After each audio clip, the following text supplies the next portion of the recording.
Ustaz.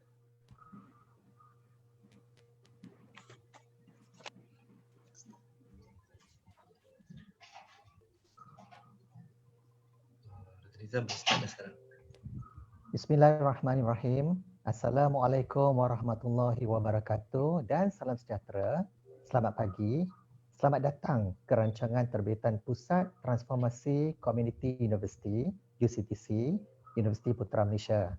Kepada semua umat Islam, selamat menunaikan ibadah puasa. Mudah-mudahan semua penonton berada dalam keadaan sihat walafiat, insya-Allah. Untuk makluman penonton, siaran yang sedang ke udara sekarang ini disiarkan secara langsung melalui FB Live dari UCTC UPM dengan kerjasama Jabatan Pembangunan Manusia dan Pengajian Keluarga, Fakulti Ekologi Manusia dan Institut Penuaan Malaysia, Universiti Putra Malaysia. Memandangkan kita semua sedang mematuhi Perintah Kawalan Pergerakan Bersyarat, maka program dan aktiviti anjuran UCTC UPM yang biasanya dilakukan secara konvensional iaitu secara bersemuka, kini dilaksanakan secara maya dengan menggunakan aplikasi teknologi komunikasi dan maklumat.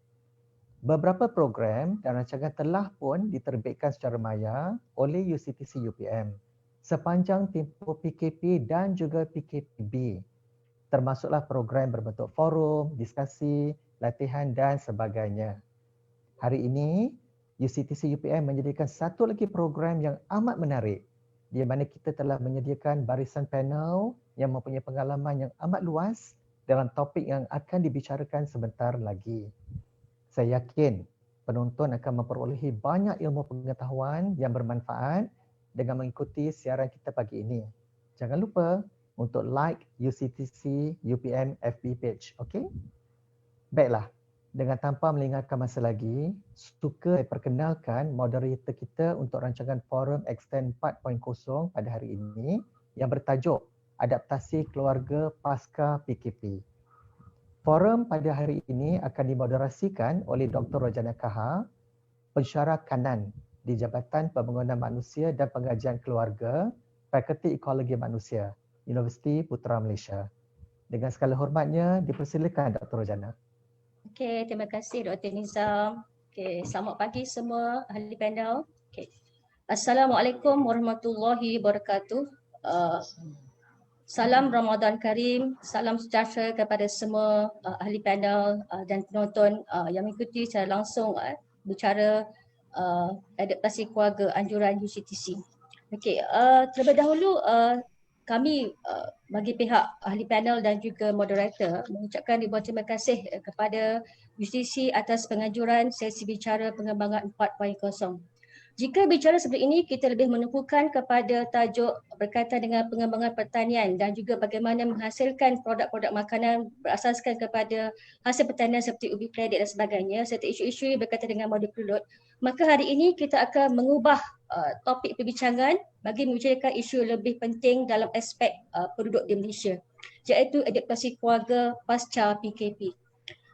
Jika dilihat secara takrif keluarga itu, dia bermaksud kepada individu yang ada keluarga, individu yang ada hubungan. Dari segi bahasa Arab kita panggil al-usrah ataupun bahasa Inggeris sebagai family. Dan dia merupakan satu unit terkecil dalam masyarakat di mana merangkumi pelbagai struktur keluarga. Dan jika kita lihat kepada definisi keluarga berdasarkan kepada dasar keluarga negara di Malaysia, keluarga didefinisikan sebagai unit asas sosial yang membekalkan satu sumber manusia untuk pembangunan serta menjamin kesinambungan insan sebagai generasi akan datang. Okey, kita lihat di Malaysia kita ada pelbagai struktur keluarga. Kita ada keluarga induk tunggal, keluarga lengkap, keluarga sandwich, keluarga komuter, keluarga yang mengamalkan poligami dan sebagainya. Jadi sepanjang PKP ini kita dapat melihat dan memperhatikan bahawa keseluruhan ekosistem keluarga itu terkesan di peringkat mikro dan sebagainya. Dan jika dilihat keluarga ini mengalami pelbagai risiko dan juga maybe mereka juga akan mengalami satu cabaran baru yang akan menuntut adaptasi menghadapi perubahan-perubahan akibat kepada tuntutan batasan yang dihadkan oleh PKP. Secara umum dia, keseluruhan domain kehidupan sama ada fizikal, emosi, ekonomi, kesihatan, sosial dan spiritual terbabit dengan pelaksanaan PKP. Jadi persoalan yang akan kita utarakan di sini pada hari ini yang melihat pada adaptasi keluarga, bagaimanakah dan apakah kaedah yang boleh diamalkan oleh setiap ahli keluarga di Malaysia untuk menyesuaikan diri dalam pelaziman baharu ataupun norma baharu pasca PKP. Bagi membicarakan tajuk adaptasi keluarga pasca PKP ini, kita bawakan 3 orang ahli panel pakar dalam bidang pengajian keluarga di Malaysia. Kesemua ahli panel jemputan merupakan ahli akademik di Jabatan Pembangunan Manusia dan Pengajian Keluarga Fakulti Ekologi Manusia Universiti Putra Malaysia. Saya ingin memperkenalkan ahli panel pertama iaitu Profesor Madya Dr. Zainal Madun. Assalamualaikum Dr. Zainal. Salam. Terima kasih. Beliau merupakan Ketua Jabatan di Jabatan Pembangunan Manusia dan Pengajian Keluarga Fakulti Ekologi Manusia. Beliau juga merupakan seorang kaunselor berdaftar dan bidang pekerjaan beliau adalah psikologi kaunseling. Okey. Beliau banyak terlibat dalam kajian-kajian pendidikan di peringkat kebangsaan dan antarabangsa yang berkaitan dengan isu-isu kanak-kanak, remaja berisiko, dadah dan juga keibapaan. Ahli panel yang kedua, Profesor Madya Dr. Rumaya Johari. Dr. Rumaya. Okay. Assalamualaikum. Salam.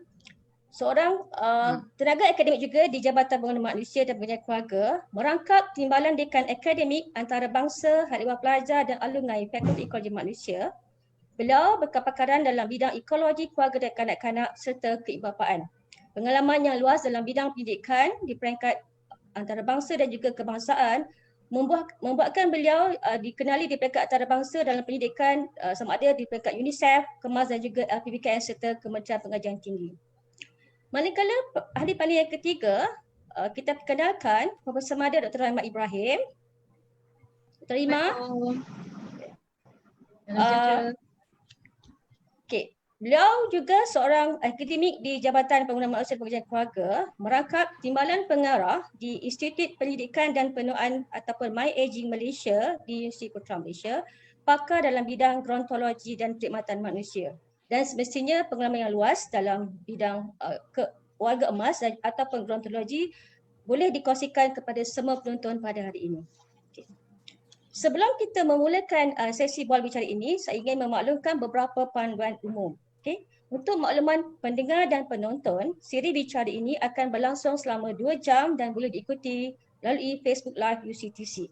Terdapat 4 pusingan di mana moderator akan beri soalan kepada ahli panel. Dan untuk pusingan ketiga, penonton boleh mengajukan soalan kepada ahli panel dan moderator akan bacakan kepada ahli panel. Setiap ahli panel diberi masa antara 5 hingga 10 minit untuk membincangkan isu ataupun menjawab soalan daripada para penonton. Kita boleh mulakan sesi sekarang, ahli panel? Okey. Okay. Tanpa melengahkan masa, kita mulakan pusingan pertama dengan soalan diajukan kepada Dr. Zainal Madun. Okay. Doktor, kalau kita tengok perkahwinan itu menuntut tanggungjawab, pelaksanaan tanggungjawab daripada ahli ataupun pasangan. Okay, dan sepanjang PKP ini kita tengok bahawa berlaku perubahan peranan daripada kaum lelaki. So lelaki dianggap sebagai satu perubahan yang sangat drastik. Okay. Sebagai seorang ketua keluarga, dan juga seorang lelaki lah saya kira. Peranan ini adakah dia berubah? Adakah dia berubah kerana PKP ataupun dia masih lagi statik seperti biasa? Dan apakah perubahan role atau peranan sebagai ketua keluarga yang doktor lihat semasa tempoh PKP? Boleh doktor jelaskan? Terima kasih Dr. Rojana selaku moderator, barisan ahli panel, Profesor Madya Dr. Rumaya dan juga Profesor Madya Dr. Rahimah, serta para penonton sekalian.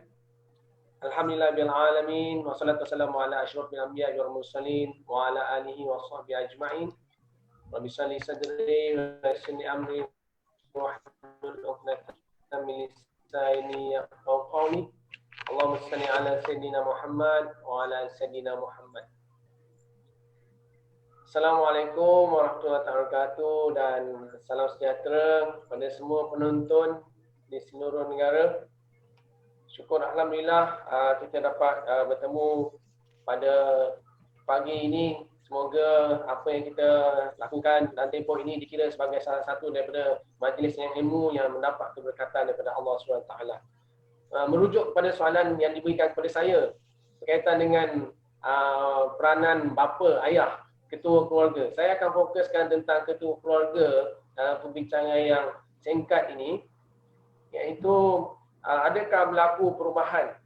Sebenarnya kalau kita lihat moderator dan penonton sekalian, tanggungjawab bapa ni sebenarnya secara fitrahnya adalah satu tanggungjawab yang sangat berat. Sejak daripada awal perkahwinan membina keluarga, ini adalah satu tanggungjawab yang tak ada siapa pun nafikan. Ia adalah satu tanggungjawab yang sangat-sangat bermakna, signifikan dalam pembentukan sebuah keluarga. Jadi kalau nak bicara tentang perkara ini, saya lihat kita kembali juga pada fitrah, siapa role model yang kita ataupun contoh yang kita boleh ikut sebagai dalam konteks seorang lelaki khusus dalam ketua keluarga. Saya lihat dalam banyak penulisan diakui juga timur dan barat, Rasulullah SAW sebagai salah satu contoh role model ataupun contoh ikutan yang boleh kita ikut sebagai satu panduan bagaimanakah kita dapat melaksanakan tugas sebagai seorang bapa dengan baik. Jadi Rasulullah bukan sahaja sebagai ketua keluarga, kita dapat tahu sebagai pemimpin politik, panglima perang. Jadi kalau kita lihat Rasulullah dalam konteks keluarga, fungsi asasnya ialah menyediakan keperluan dan juga perlindungan, keselamatan, kasih sayang dalam keluarga. Jadi ini tugas asas yang penonton atau semua perlu akui. Jadi bagi kaum lelaki kat sana, jangan lari daripada tugas ni. Anda akan dipersoalkan di atas tanggungjawab yang telah diamanahkan kepada kita. Cuma dalam tempoh adakah tanggungjawab dalam tempoh PKP ni ada berubah? Sebenarnya saya lihat satu perubahan yang agak positif berlaku dalam tempoh PKP ini. Tanggungjawab yang fitrah ini makin tertonjol dan diperlukan. Okey, dalam tempoh PKP ini dan kalau kita lihat literature penulisan ataupun cuba browse, ini bukan berlaku sahaja di Malaysia tetapi cross border di negara lain pun. Okey, didapati bahawa peranan bapa ini terutama sekali dalam tanggungjawab bersama, equal sharing telah berubah, nampak ke arah positif. Sebenarnya positif tu nak menuju fitrah yang tadi. Fitrahnya lelaki memang tanggungjawab besar yang perlu merangkumi keperluan keluarga, perlindungan, keselamatan, kasih sayang, penghargaan dan sebagainya. Jadi PKP satu hikmah yang sangat besar, iaitu menonjolkan lagi fungsi dan peranan ini supaya dapat dimainkan dengan lebih baik lagi. Terutama sekali di awal peringkat PKP, di mana lelaki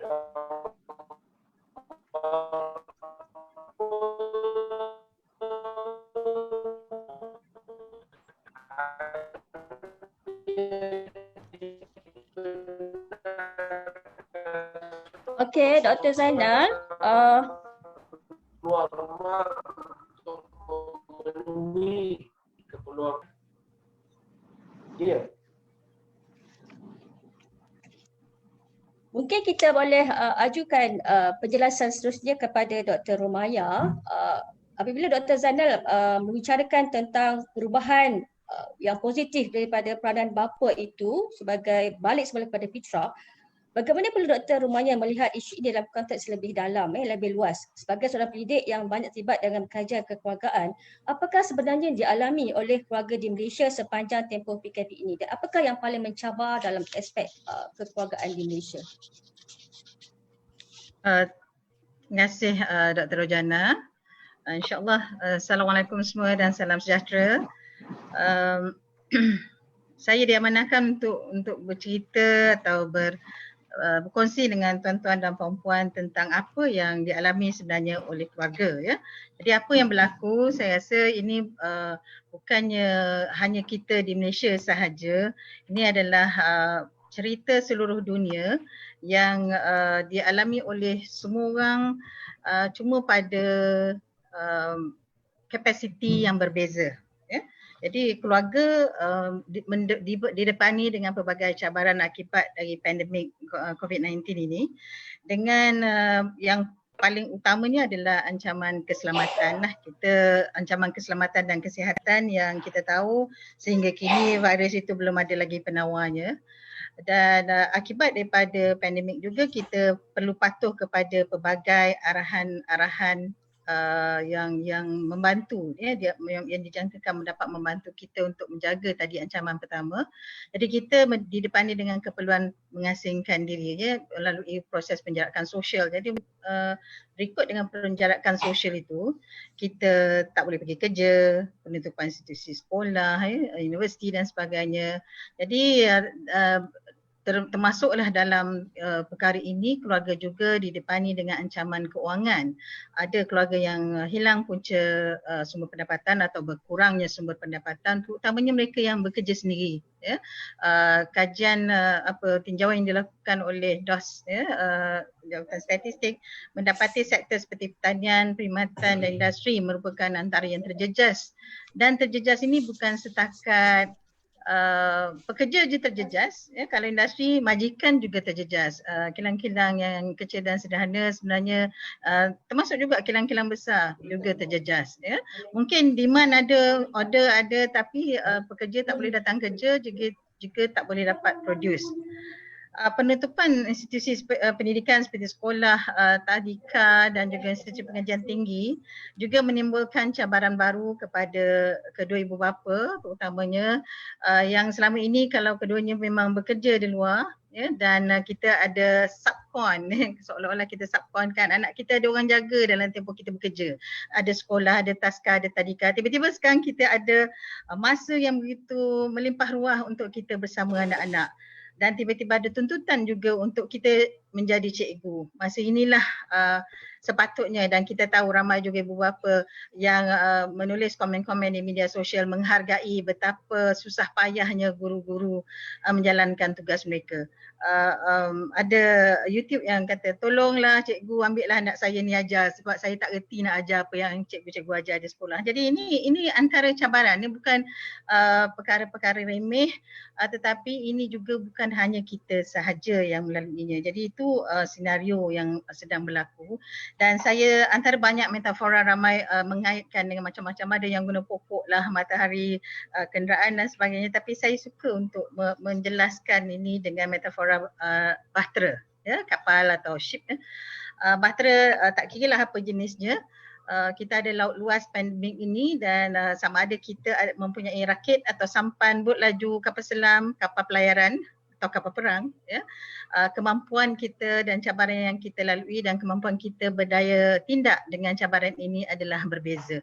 Jadi kapasiti kita dari segi sumber yang kita ada ya untuk menangani cabaran-cabaran ini, termasuklah ilmu, kemahiran, juga akan membezakan bagaimana daya tahan kita dan daya tindak kita sepanjang proses tersebut. Jadi kita mempunyai ekosistem yang berbeza. Kalau kita dengar tadi Dr. Rojana sebagai moderator memberi definisi keluarga, dan selalunya definisi ini merangkumi ahli-ahli yang mempunyai ikatan, sama ada ikatan perkahwinan, ikatan darah, diambil sebagai anak angkat yang mendiami satu isteri rumah. Jadi faktor ini bukan faktor satu sahaja. Sistem yang dalamnya ada macam-macam sistem, subsistem lain.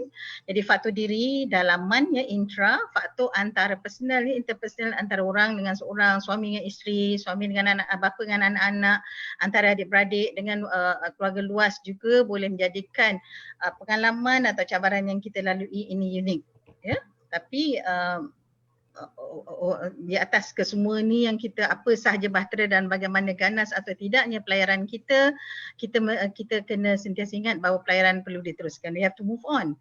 Jadi kita mengharapkan ilmu, sikap dan kemahiran serta semua sumber yang ada boleh diguna pakai sebaik mungkin ya untuk membolehkan kita menjalani kehidupan dengan lebih baik. Benar memang tidak ada lagi yang sama ya. Kita kena juga akur bahawa apa yang berlaku pra-pandemik, pra-PKP juga menentukan bagaimana juga kita menjalani kehidupan pada masa kini.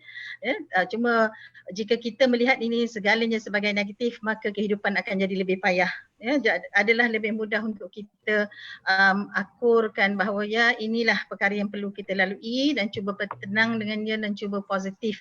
Benar itu memang mudah kita bercakap, tetapi adalah lebih baik kita berfikiran positif berbanding dengan negatif yang boleh pula mendatangkan banyak penyakit. Itu kapal tadi cuba bandingkan ada kapal kertas dengan kapal yang betul-betul. Jadi dan saya cuba kaitkan ini berkait dengan apa yang berlaku ni banyak bermula daripada rumah ya. Saya sedikit Dr. Rojana izinkan saya nak ceritakan sikit bagaimana sumber-sumber keluarga keluarga sebagai satu sistem yang dipengaruhi ini tentang ilmu ekologi keluarga bagaimana sistem-sistem sekitar kita mempengaruhi cara kita mendepani cabaran-cabaran ini. Kita dipengaruhi oleh betul tadi semua ahli dalam keluarga dan sikap mereka, ilmu mereka, pengalaman mereka. Kita juga dipengaruhi oleh sistem luar termasuklah sistem besar kita, sistem makro yang menyebabkan misalnya menetapkan peraturan ada SOP tertentu, misalnya hari itu ada kawalan yang lebih ketat tentang keluar masuk dan hanya ada ketua keluarga sahaja boleh keluar dan sebagainya. Jadi ini dan ini berlaku dalam konteks masa. Jadi kebetulan pada masa sekarang berlakunya pandemik, sesuatu yang pada kita yang hidup pada masa ini kita belum pernah melaluinya, semua orang tanpa pengalaman. Jadi ini dia ecological system. Kalau kita lihat individu dan keluarga di kelompok paling pusat yang difokuskan yang dipengaruhi oleh sistem-sistem lain. Jadi saya berhenti situ dulu Dr. Jana untuk menerangkan apa yang sedang berlaku dalam keluarga. Okey, terima kasih Dr. Maya. Okey, jika Dr. Maya dia ada bercakap tentang isu bahtera dan saya kira setiap ekosistem itu berbeza antara satu sama lain. So bagaimana pula jika keluarga itu mempunyai ahli dewasa terutamanya orang tua atau keluarga emas. So sebagai seorang timbalan pengarah yang banyak membuat kajian tentang penuaan di Malaysia, apakah isu dan realiti warga emas semasa dan selepas PKP pada pendapat Dr. Rahimah? Silakan Dr. Rahimah. Assalamualaikum warahmatullahi wabarakatuh dan salam sejahtera kepada semua. Saya Dr. Rahimah Ibrahim daripada Institut Penyelidikan Penuaan Malaysia dan pada pagi ini kita akan membicarakan tentang isu dan cabaran warga emas semasa dan pasca PKP. Izinkan saya share skrin sebentar ya.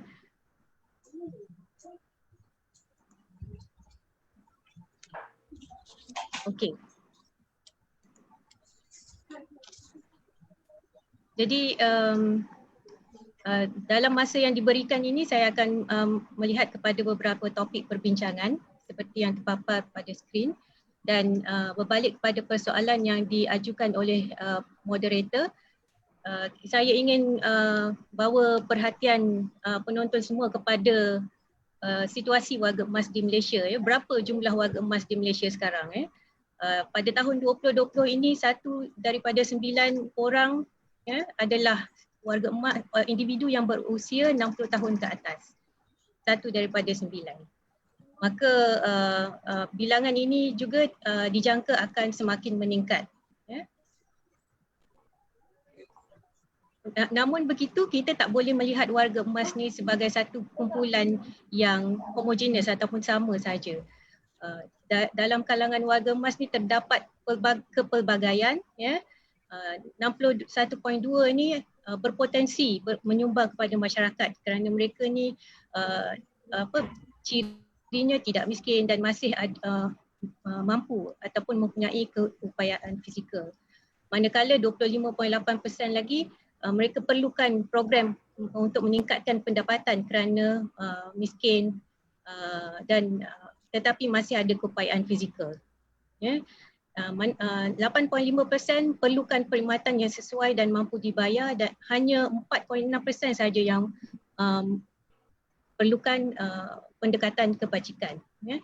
Jadi dalam situasi pandemik COVID-19 ya, impaknya kepada warga emas ada 4 ya, yang boleh disimpulkan di sini. Satu adalah dari segi kes kematian yang sangat tinggi dalam kalangan warga emas yang individu yang berusia 60 tahun ke atas, iaitu 3 daripada 5 orang ya, ini sumber data daripada Kementerian Kesihatan. Manakala daripada dalam kalangan pengidap penyakit kronik 80.7% ataupun 4 daripada 5 orang. Ya. Isu kedua adalah isu kerentanan. Kita melihat kepada risiko jangkitan yang tinggi wabak ya, ataupun virus ini kepada warga emas yang dijaga di rumah oleh penjaga yang biasanya pasangan ataupun anak. Kita juga melihat kepada isu jangkitan di pusat penjagaan yang telah ditangani secara aktif oleh Kementerian Kesihatan dan Jabatan Kebajikan Masyarakat.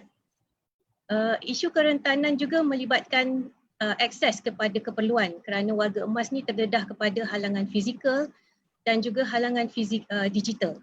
Ya, halangan fizikal disebabkan oleh ketidakupayaan, manakala ataupun jarak tiada pengangkutan, tak ada siapa nak bawa.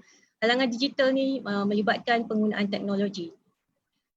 Kerentanan juga berkisar tentang kehilangan sumber penjagaan. Kalau sebelum PKP ni boleh dapatkan jagaan daripada anak ataupun penjaga formal yang datang ke rumah ataupun yang berbayar yang datang ke rumah, maka semasa PKP itu ada sumber-sumber yang tidak dapat diakses. Dan disebabkan oleh terperuk lama sangat di rumah, isu penderaan dan pengabaian juga timbul dalam kalangan warga emas. Dalam aspek kesihatan mental, warga emas yang tinggal berseorangan sangat berisiko untuk menghadapi masalah kesihatan mental. Lebih-lebih lagi jika mereka tak ada akses kepada teknologi dan ataupun tidak menggunakan teknologi. Kesejahteraan dari aspek kesejahteraan ekonomi, ramai yang warga emas yang hilang ataupun kurang sumber pendapatan terpaksa melakukan perubahan kepada taraf hidup masing-masing. Jadi dalam era kehidupan pasca PKP ni kita nampak warga emas mempunyai lebih masa di rumah. Jadi perlu ada adaptasi rutin harian, penjagaan kesihatan diri dan pencegahan jangkitan, penggunaan teknologi atas talian dan juga aktiviti sosial dalam keluarga dan masyarakat secara berkumpulan yang terhad. Ya, semua ini akan mempengaruhi kualiti hidup warga emas dan kesejahteraan mereka. Itu dulu yang saya ingin utarakan. Saya pulangkan kepada moderator Dr. Rojana. Okey, terima kasih Dr. Rahimah atas penjelasan tentang situasi warga emas di Malaysia, sebab Malaysia ni akan mengalami aged nation pada 2030. So kita semua perlu bersedia ke arah itu dan tambah pula dengan pandemik COVID-19. So untuk pusingan yang kedua, kita akan masuk yang kedua, kita akan lebih menumpukan kepada isu pasca PKP yang berkaitan secara khusus dengan adaptasi keluarga. Dan soalan yang pertama ditujukan kepada Dr. Zainal. Okay, dan seperti kita semua maklum bahawa tempoh PKPB telah diajukan sehingga 9 Jun 2020. Kita ada hampir 1 bulan daripada sekarang. Dan tentulah cabaran sebagai ketua keluarga itu semakin bertambah.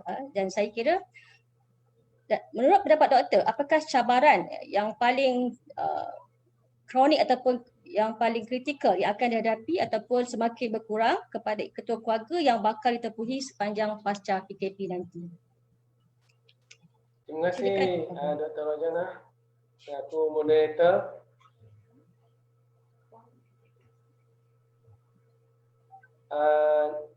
Jadi selepas PKP ni berapa cabaran akan sangat mencabar bagi ketua keluarga, khususnya dari segi tekanan ekonomi. Itu pertama sekali. Jadi kerana terdapat tekanan untuk menambah sumber keluarga dan juga kehilangan pendapatan dan sebagainya. Ada yang kemungkinan telah bekerja. Yang kedua ialah segi penjagaan anak. Selepas tempoh PKP ni, sektor industri dan perkhidmatan telah dibuka. Jadi ibu bapa perlu keluar bekerja semula dan nampaknya ada polisi yang lebih mantap berkaitan dengan bekerja di rumah. Dan apabila bekerja di rumah, sekali lagi konsep equal sharing, perkongsian secara bersama antara keluarga sangat penting untuk memastikan tanggungjawab keselamatan anak di rumah dapat dilaksanakan. Jadi bagi siapa yang kena bergilir jaga anak semasa isteri bekerja di ofis, sudah tentulah memerlukan sedikit tambah nilai, penambahan kebaikan dan juga tambah nilai dari segi asuhan anak. Terutama sekali anak yang kecil, yang perlukan lagi penjagaan, asuhan dan sebagainya. Jadi saya nampak ini antara isu besar yang perlu ditangani dengan baik oleh ketua keluarga kerana proses penggiliran kerja dan juga mengambil tanggungjawab tertentu. Dengan kita tahu juga sektor perkhidmatan taska, tadika, sekolah masih lagi belum dibuka sepenuhnya. Jadi perlukan juga dari segi pengasuhan anak. Seterusnya ialah dari segi sekali lagi dari memastikan keselamatan keluarga, untuk memastikan ahli-ahli keluarga masih lagi mengekalkan SOP yang ditetapkan dari segi keluar rumah, keluar masuk rumah, semasa pergi membeli belah dan sebagainya.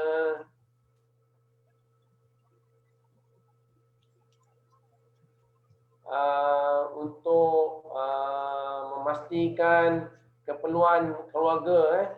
Jadi perlu juga dipantau. Saya lihat ni. Sebab saya lihat dari segi pemerhatian saya, nampaknya anak-anak nampaknya telah rasa bebas.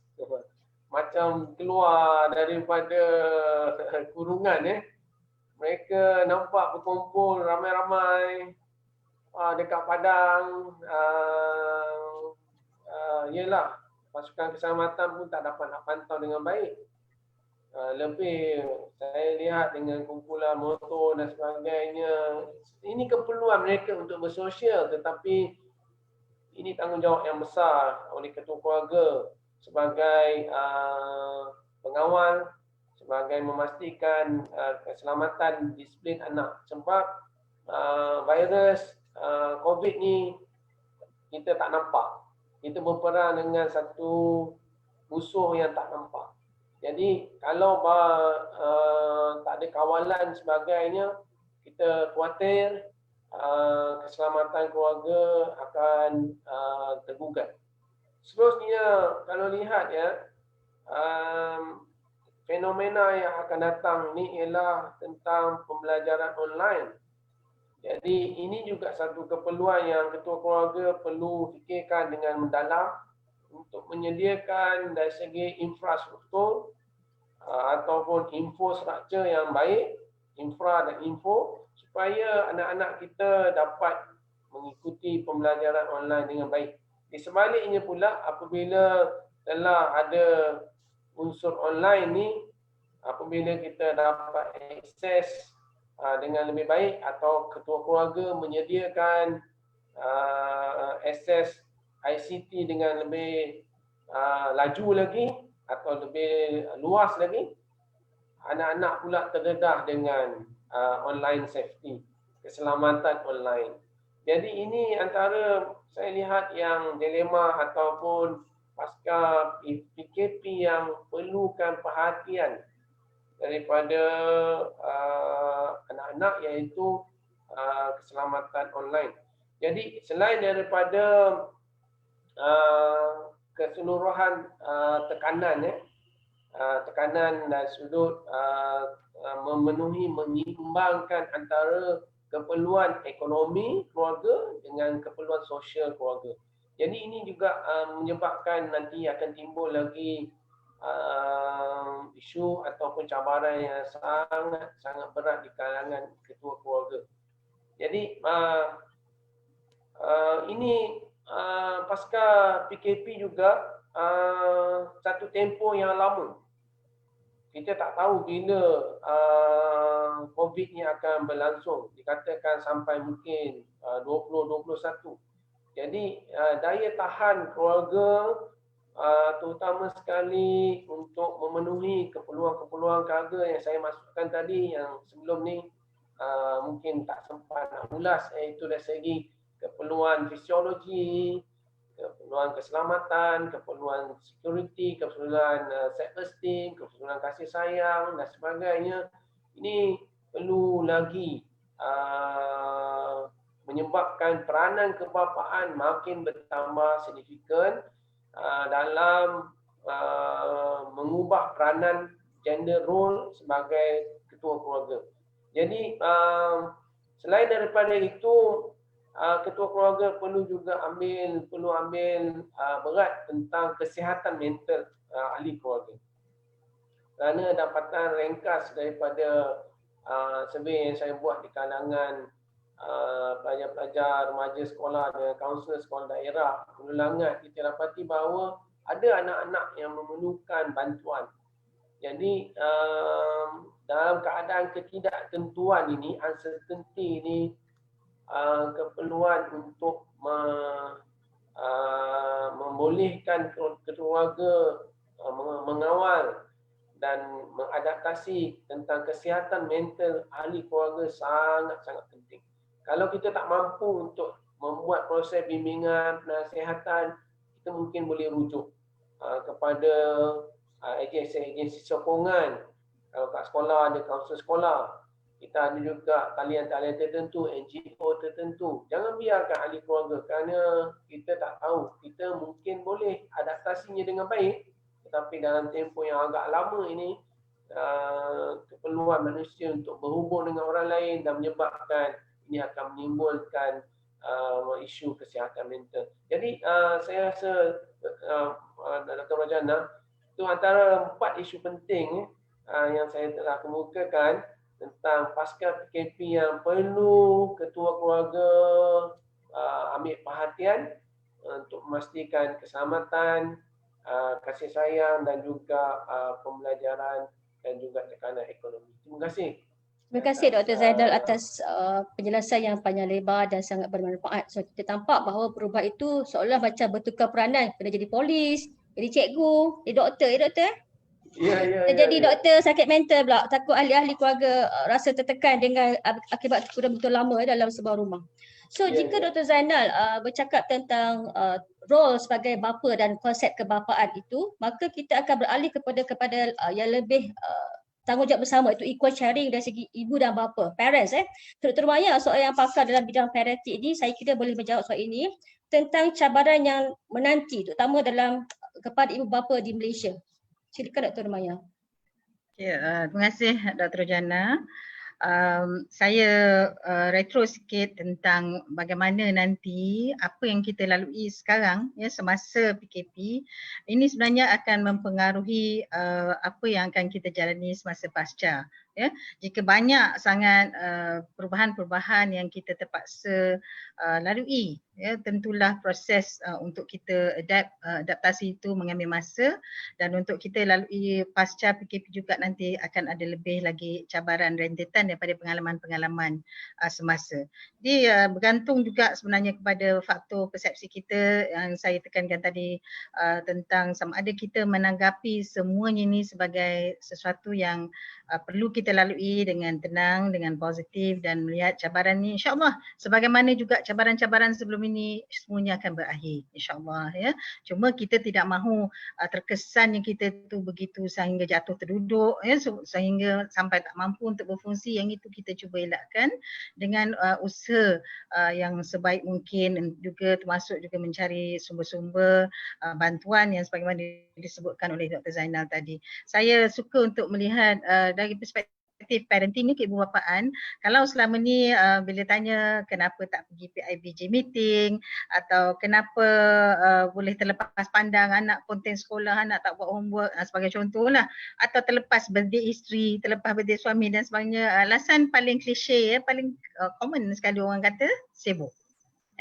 Sekarang Allah telah anugerahkan kita sebesar-besar rezeki masa yang melimpah ruah. InsyaAllah bagi kebanyakan orang masa untuk bersama dengan keluarga dalam satu rumah sampai kadang-kadang tak boleh nak keluar. Begitu sekali ya. Jadi bagaimana kita menghargai nikmat rezeki ini. Jadi sekarang masanya lah cuba buktikan alasan kita yang klise kata tak cukup masa tu, masa ni nak gunakan bagaimana agaknya. Bila banyak masa apa patut kita buat ya. Sebenarnya ramai orang panik bila banyak masa ni, tiba-tiba macam kata apa pula nak buat ni, what should I do 24 jam sehari ni berada bersama dengan isteri dan keluarga, bersama suami dan anak-anak. Jadi apa yang patut kita buat? Dia bergantung juga kepada ahli isi rumah, siapa yang ada di rumah pada masa ini ya. Dalam umumnya saya rasa memang ramailah di rumah ya, dengan kadang-kadang cukup package dengan bentuk dan struktur keluarga yang pelbagai-bagai tadi yang disebut ya. Jadi kita dapat bayangkan ibu bapa yang kreatif dan proaktif ya, mampu merancang dengan ilmu yang ada, cuba untuk menambah baik apa yang terlepas pandang sebelum ini. Jadi kita lihat bila nak bermulanya Ramadan baru-baru ni, ramailah yang buka kitab yang macam mana nak jadi imam bagi ketua keluarga Dr. Zainal, dan kalau ada anak-anak yang dah besar mungkin dijadualkan siapa patut jadi imam next dan sebagainya. Mulalah pandai juga yang nak baca-baca doa ya, takkanlah tiap-tiap rakaat baca Al-Qur'an sahaja kan. Terutama pula kalau mereka yang terkandas dengan rumah mertua ya. Jadi ini perkara saya nampak ini sebagai perkara-perkara positif, dan sebagai pascanya juga apa yang berlaku dalam dinamik keluarga ya, bagaimana keluarga menjalinkan hubungan baik, membentuk semula ukhuwah yang mungkin telah terlepas pandang, ambil masa ini juga untuk self reflect, mengkaji semula faktori apa sebenarnya yang kita telah rugi selama ni, apa yang kita tak buat, bercakaplah dengan suami kita, dengan isteri kita, apa sebenarnya perkara-perkara yang sepatutnya kita memang telah selalu buat, tetapi sebabnya kononnya kita memang sangat sibuk, jadi masa ni kita ada peluang untuk berbuat demikian ya. Memang kita sedikit sebanyak saya rasa ramai juga yang merasakan a bit overwhelmed ni, rasa macam rimas juga dengan keadaan ini, terutama bila merujuk kepada pasca. Keadaan tentang tidak pasti itu boleh menjadi satu sumber cemas yang tinggi. Boleh menyebabkan orang anxiety juga. What will happen next? Apa jadi kalau saya tak ada duit? Apa jadi kalau kerja saya dah tak nak terima, jabatan saya dah tak mau lagi, benda-benda begini. Jadi tapi cuba kita lihat dengan adanya media sosial, kita juga nampak orang yang melihat ini sebagai opportunity. Ramai yang memulakan perniagaan yang sebelum ini mereka tak pernah terfikir pun. Ya, ada yang pasangan yang di Kuala Pilah, Seremban ke Kuala Pilah, yang mula menjual gula now, gula nisel, kalau Patah Timur panggil nisel. Yang sebelum ni mereka tak ada kena-mengena pun dengan urus niaga begitu, dan kebetulan dengan Ramadan ini pasangan perniagaan mereka sangat laris. That is good, looking for opportunities ya. Saya sangat tabiklah dengan mereka yang kreatif, melihat peluang dalam keadaan begini. Yang inilah kita cuba juga nak contohkan kepada anak-anak kita. Melihat channel-channel YouTube tentang memasak, siapa nama Khairul Amin ya. Janganlah kerja like je tak sudah-sudah ya, tapi tidak pernah mencuba pun. Ramai orang boleh mencuba dan pula memulakan perniagaan mungkin dalam konteks kejiranan yang kecil. Nanti kalau katalah lepas pasca ni tak kembalinya bekerja, mungkin anda akan jadi pembekal makanan untuk lunch. Mungkin ada tingkat untuk bagi lunch atau dinner yang boleh juga membantu Grab drivers kita. Jadi saya melihat bila mengenangkan pasca ini, tentulah orang antara yang mereka takutkan adalah cabaran keuangan, ya. Jadi saya juga mengharapkan jika cabaran keuangan ini jika kita dapat muhasabah balik, mungkin kita nampak kita telah tidak mengurus belanjawan kita dengan baik, terutamanya ketiadaan simpanan, ya. Jadi tak ada langsung duit yang boleh backup kita. Tak pernah cuba menyimpan, mungkin itu antara perkara yang kita boleh ubah, ya. Saya juga melihat bagaimana amalan-amalan penjagaan kesihatan dan kebersihan yang baik patut diteruskan, ya. Kalau anak-anak dilatih all this sanitizer, basuh tangan dan sebagainya, inilah juga amalan yang patut diteruskan. Juga perkara-perkara yang tentang masa yang patut juga kita ambil peluang untuk fokus diri, jangan lepaskan peluang itu juga untuk perkara-perkara baik ini kita teruskan selepas PKP ini, pada pasca PKP. Antara perkara-perkara yang kami belajar semasa membangunkan modul untuk ibu bapaan untuk PPKN yang insyaAllah akan dilancarkan tak lama lagi, kami diajar untuk menghargai diri, belajar puji diri kita sekali-sekala. Nak tunggu orang puji lambat sangat, tak ada siapa nak bagi anugerah ibu kat kita suka-suka kan, atau anugerah bapa misalnya suka-suka. Jadi kita mesti pandai dulu menghargai diri, dan alhamdulillah today, hari ini saya telah menjalankan kerja saya dengan baik dan rasa baik tentang tu, feel good about that, ya. Kita jarang sangat menghargai diri sendiri dan nak menunggu saja, dan lepas tu kita kecewa bila pasangan tak puji kita, anak tak kata thank you.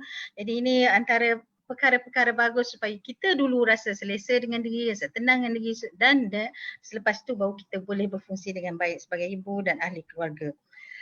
Kita berbalik kepada sedikit tentang konsep keluarga saya tadi, ya. Saya rasa juga punca sebagai ibu ataupun ahli keluarga, ya, bila kita mampu juga mencontohkan perkara-perkara baik ini kepada anak-anak, ini juga dapat membantu mereka adapt dengan baik. Kalau kita sentiasa tunjukkan cemas kita, depres kita depan anak, mereka juga akan mencontohi ketidakpastian, kecemasan itu, dan mereka juga nanti tidak dapat adapt dengan baik. Seperkara tentang anak kecil, mungkin saya suka nak pesan di sini, ya. Bila pasca PKP, katalah bila keadaan beransur baik dan ibu atau bapa dah mula bekerja, atau ada dalam konteks keluarga yang kedua-duanya perlu bekerja dan ibu bapa pula di depan cabaran mencari tempat penjagaan, mereka akan struggle pada peringkat awal dengan proses perpisahan semula, sebagaimana seolah-olah masa anak mula-mula kita nak hantar orang jaga, masa mula-mula anak kita masuk darjah 1, masa mula-mula anak masuk tadika. Jadi separation anxiety akan datang balik. Mereka telah selesa mak ayah ada depan mata di rumah untuk sekian lama, dan nikmat itu ditarik balik, dan adjustment ini nanti mungkin jadikan anak-anak ini regress, ya.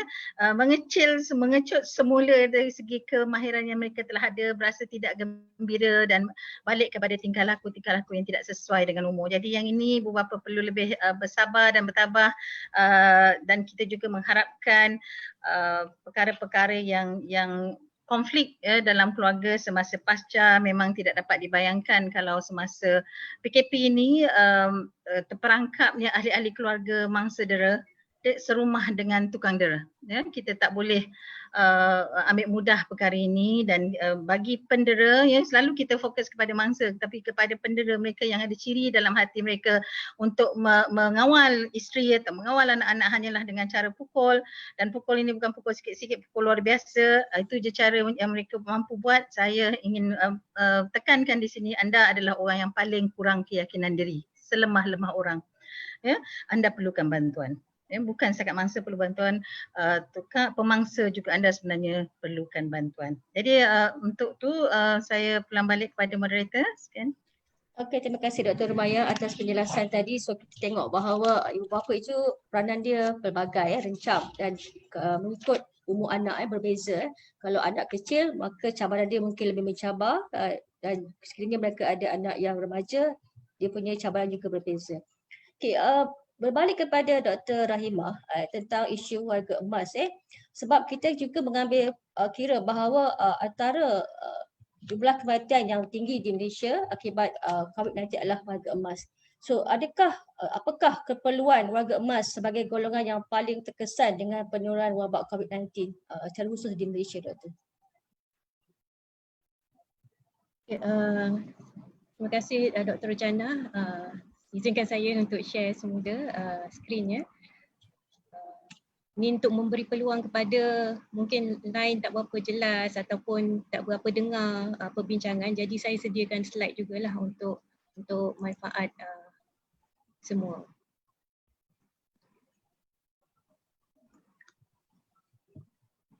Okay, jadi seperti yang saya sebutkan tadi, dalam kehidupan pasca PKP, adaptasi rutin harian perlu dilaksanakan.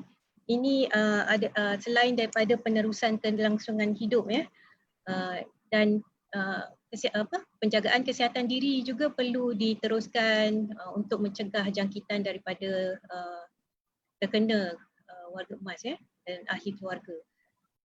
Warga emas juga perlu berjinak-jinaklah dengan penggunaan teknologi atas talian, dan pihak berwajib juga perlu mengambil kira keperluan warga emas ya, untuk akses kepada teknologi atas talian.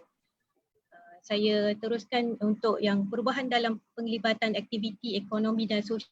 Yang ini adalah keperluan yang mendesak jugalah kepada warga emas.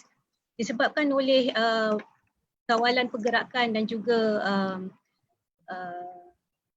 jarakan sosial ni, kegiatan secara berkumpulan seperti aktiviti keagamaan, pembelajaran dan juga rekreasi ya, untuk mengisi masa lapang warga emas ni terbatas. Ya. Yang ini gambar daripada Facebook Pawai Putrajaya. Ya, this is a shout out to Pawai Putrajaya members. Pelaksanaan yang ini ada kelas lah di Pawai Putrajaya. Pelaksanaan aktiviti ekonomi dan sosial ni seperti aktiviti perbankan, jual beli, nak membuat tempahan dan lain-lain. Aktiviti sosial, nak mendapatkan maklumat perkembangan semasa, perjumpaan ataupun mesyuarat yang diadakan di atas talian. Yang ini perkara-perkara ini meminggirkan warga emas yang tiada akses kepada teknologi ataupun dia tak pernah guna teknologi. Selain itu, kita berhadapan juga dengan isu penyalahgunaan dan penipuan atas talian yang sentiasa mensasarkan pesara dan juga ialah golongan warga emas.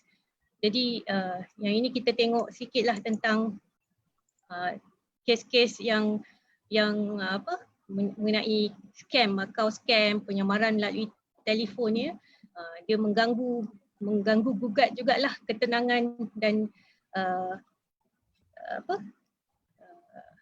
kesihatan mental warga emas ni, sebab mereka berasa takut dan cemas ya, dan apabila ditipu dalam jumlah wang yang banyak, itu akan mendatangkan kesan impak ekonomi yang negatif. Kita lihat juga di bawah ni yang non-users ya. Ini data daripada SKMM ya, Suruhanjaya Komunikasi Multimedia. 12.6% dalam kalangan pengguna internet yang bukan pengguna internet ya, kebanyakannya adalah warga emas. 45.3 adalah 60 yang berusia 60 tahun ke atas. Jadi akses kepada internet ni masih lagi terhad kepada warga emas. Jadi kita perlu ambil kira faktor tersebut apabila kita nak laksanakan banyak aktiviti ekonomi ataupun aktiviti sosial secara atas talian. Selain itu, warga emas ni dia suka terlibat dengan aktiviti sosial, terutamanya kegiatan masa lapang, kerana aktiviti-aktiviti sebegini mempengaruhi kesihatan dan kesejahteraan psikologi mereka. Yang ini daripada website U3A Malaysia ya. U3A Malaysia yang bermula di UPM. Yang ini penglibatan dalam kegiatan masa lapang seperti aktiviti keagamaan ni adalah salah satu kaedah untuk bersosial bagi warga emas. Jadi warga emas ni dia nak berjumpa dengan orang lain, berinteraksi dengan orang lain. Ya, bila dia berjumpa kawan tu, adalah dia punya minda dia terbuka, dia dapat sokongan, fungsi kognitif dia terpelihara. Hubungan yang terjalin melalui aktiviti masa lapang ni pun memberi makna kepada kehidupan mereka, dan bila mereka perlukan bantuan ataupun sokongan emosi, ia lebih mudah didapati. Jadi saya berasa concern ataupun prihatin kepada warga emas yang tinggal berseorangan ataupun tanpa ahli keluarga. Jadi antara saranan adaptasi ini kebanyakan yang warga emas yang tinggal bersendirian, sesuaikan rutin harian, perbanyakkan aktiviti individu secara individu ataupun bersama keluarga di rumah, bertegur sapa dengan jiran, namun kekalkan jarak yang selamat ya, berjinak-jinak dengan teknologi dan mendapatkan bantuan ahli keluarga ataupun rakan untuk menggunakan teknologi bagi aktiviti ekonomi dan sosial, ya, nak buat online banking ke dan sebagainya, nak bayar bil. Keluarga perlu mengambil berat tentang keperluan warga emas ini. Pertubuhan dalam komuniti contoh yang ada mesti lebih cakna lah kepada warga emas terutamanya yang tinggal bersendirian ataupun tanpa anak, dan juga ahli masyarakat juga perlu lebih pertingkatkan tahap kesedaran ya, warga emas ni terutamanya terhadap penyalahgunaan dan penipuan atas talian.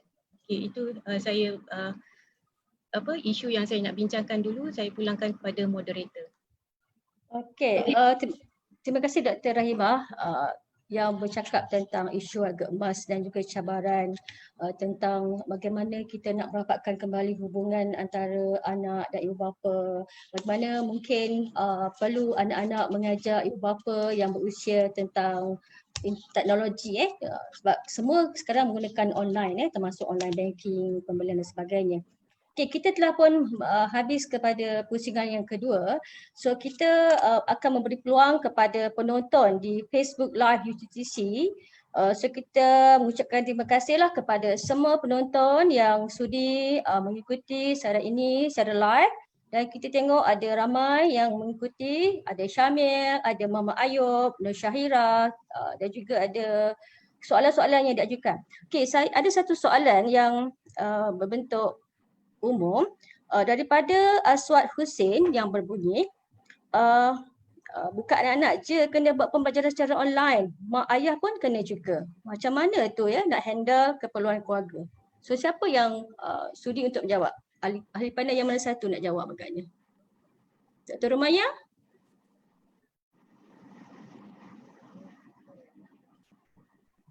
Keperluan serentak. Ya, saya jawab. InsyaAllah soalan tentang bila bukan setakat anak-anak aja yang perlukan perkhidmatan servis, online servis kerana nak buat homework, kena ikut lecture online ataupun kena ujian juga online, ada yang presentation dan sebagainya. Kemudian mak ayah pula ada work from home yang ada mesyuarat dari masa ke semasa, dan saya akur memang kita dengar dan rungutan tentang itu, terutama bagi mereka yang capaian internet yang lemah. Yang ini memang saya kena mengaku dulu bahawa kita sebenarnya tidak bersedia untuk terutamanya SOP ataupun tata cara bekerja dari rumah ya Dr. Zainal, bagi mereka yang mungkin telah establish sedikit keadaan ini, ada kaedahnya mungkin telah juga siap siaga dengan kemudahan internet dengan capaian lebih tinggi. Kita sebagai ahli akademik, saya juga akur misalnya bila kita nak lakukan kuliah online, kita kena ambil tahu dulu berapa ramai dalam kelas tu payah untuk mencapai internet. Ada pelajar yang mengadu dia kena pergi luar pagar baru dapat clear nak tengok video. Tak ke tersentuh hati kita memikirkannya. Jadi semua macam yang saya beritahu awal tadi, bahtera kita berbeza-beza. Saya tak boleh bagi jawapan semua orang boleh fit in. Saya tak boleh kata internet provider you should provide better services, pergi hari ini juga pergi pasang stesen di mana-mana ya. Jika itu boleh dilakukan, then why not? Itu sumbangan anda kepada negara. Cuma jika boleh diaturkan ya, guru-guru juga saya tahu mereka juga telah pergi selangkah jauh pada kita. Bagi anak-anak yang tak boleh capai, mereka ada rekodkan, dan saya tahu ada juga guru yang printkan hantar ke rumah pelajar mereka. Saya sangat tabik kepada guru-guru begini ya, yang juga ambil macam-macam inisiatif untuk membantu membantu bagi memastikan proses pengajaran pembelajaran berjalan baik.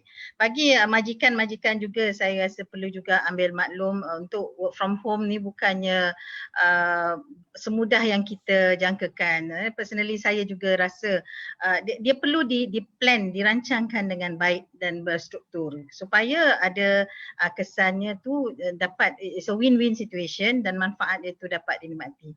Jika berlaku perebutan ataupun clash pada masa yang sama semua orang nak guna, mungkin seorang pun tak dapat capaian yang bagus.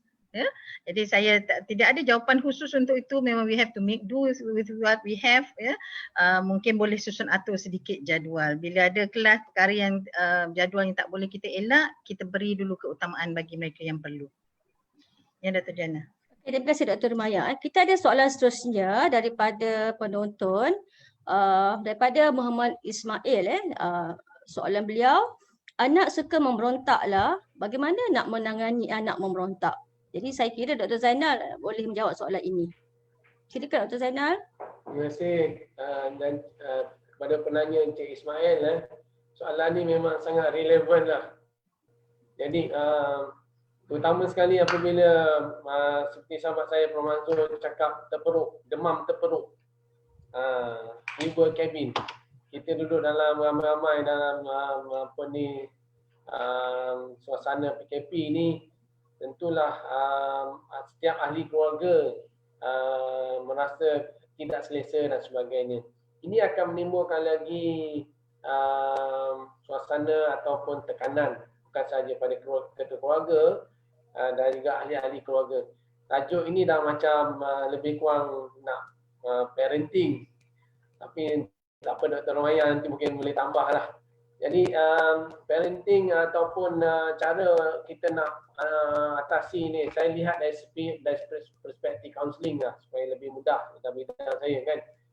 Seorang yang memberontak ni kita kena tahu dia punya apa keperluan dia dan apa sebab kepada pemberontakan tersebut, dan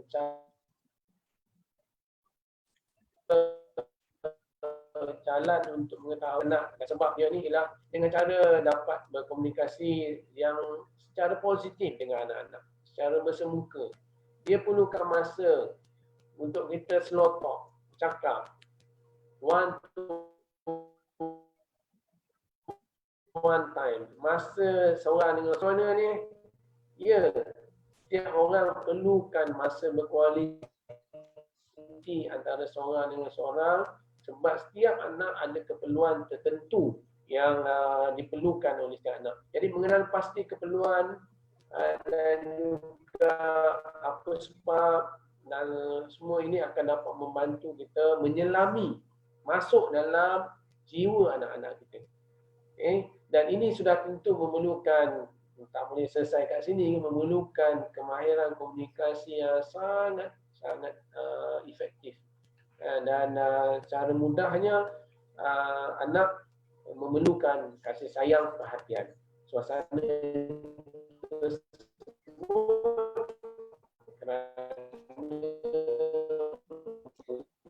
Okey, kita ada sedikit gangguan daripada Dr. Zain.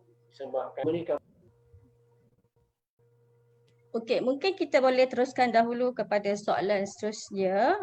Soalan seterusnya datang daripada Muhammad Ayub Ibrahim yang bertanyakan, apakah persediaan seterusnya untuk parent bersedia jika PKP atau PKPB diteruskan dalam satu masa yang lebih lama lagi? So, saya kira Dr. Rahimah atau Dr. Maya yang boleh menjawab. Parent. Dr. Maya. Okey, Daripada Muhammad Ayub Ibrahim. Ni case fear of the unknown ya. Tidak siapa pun boleh dengan confidentnya beritahu bila akan berakhirnya PKP ni secara tamat betul-betul lah, ada full stop ya. Cuma kita berdoa bahawa itu akan dapat segera berlaku dan kita tidak lagi diancam dengan pelbagai keperluan-keperluan yang lari jauh daripada kelaziman kita. Tapi kita sedar bila kita dah cerita panjang tentang cabaran-cabaran jika sedang berlakunya PKP. Dan jika PKP ni berlangsung, maknanya jika kita tidak dapat berdaya tindak dengan baik, tidak dapat cope dengan baik dengan cabaran-cabaran yang sedang kita lalui sekarang, besar kemungkinan cabaran-cabaran ini akan menjadi sumber tekanan yang berat. Ya, kita tidak mahu itu berlaku. Maka ibu bapa juga perlu, sebagai orang dewasa yang sepatutnya lebih selalu kita guna ayat lebih dulu makan garam, ya, kitalah dulu yang lebih perlu menunjukkan contoh untuk supaya kita mampu dulu supaya stay calm, ya, kekal tenang. Ini penting. Kalau saya boleh mencelah sikit tadi, jika anak memberontak, ini contoh, kalau bayangkan anak memang suka memberontak, sepanjang 2 bulan ni kerjanya memberontak sebab dia tak dapat nak keluar main, tak dapat jumpa kawan, dan bila ada kelonggaran sikit, macam Dr. Zainal kata, macam orang terlepas pada sarang, ya, Dr. Zainal keluar dan mencari kawan-kawan, ya, untuk do things that they are used to do. Pemberontakan pada kalangan anak mengikut usia. Kita pun boleh kata juga macam tadi kata, bukan setakat anak je guna online service, ibu bapa juga guna. Pemberontakan ini juga boleh dilakukan dengan cara tersendiri oleh orang dewasa. Jadi kita dapat lihat jika tidak dapat berdaya tindak dengan baik ekoran kepada perkara-perkara ini, jika panjang lagi PKP ini, makin parahlah keadaannya. Ya, sebab itu kita kena cegah dengan lebih awal. Saya suka sikit sentuh tentang disiplin, ya, dari segi mendidik anak-anak, dari segi parenting. Kalau kita boleh tanamkan sikit dalam hati, dalam kita bertingkah laku, menyantuni anak-anak, ya, letak dahulu rotan atau hanger atau apa saja yang biasa tercapai apabila kita kononnya menggunakan selimut disiplin. Ya. Disiplin bukan menghukum. Kalau kita setakat menggunakan itu sebagai kaedah, disiplin hanya boleh berlangsung dengan menghukum, mungkin kita telah tersilap. Dan mungkin lagi keras kita mendisiplin, sebab itu lagi dahsyat anak memberontak. Ya, jadi ada banyak kaedah untuk mendisiplinkan anak, dan ia semuanya bermula dengan hubungan yang baik antara ibu bapa dengan anak.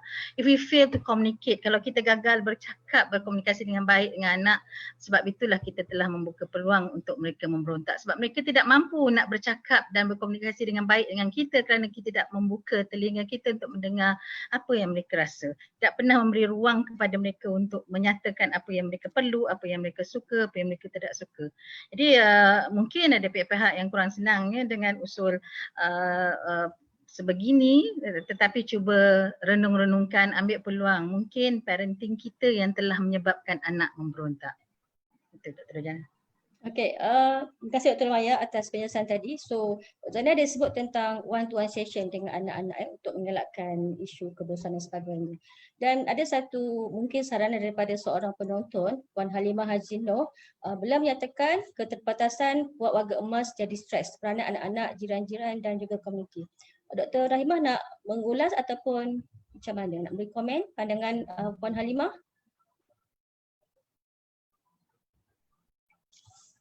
Dr. Rahimah?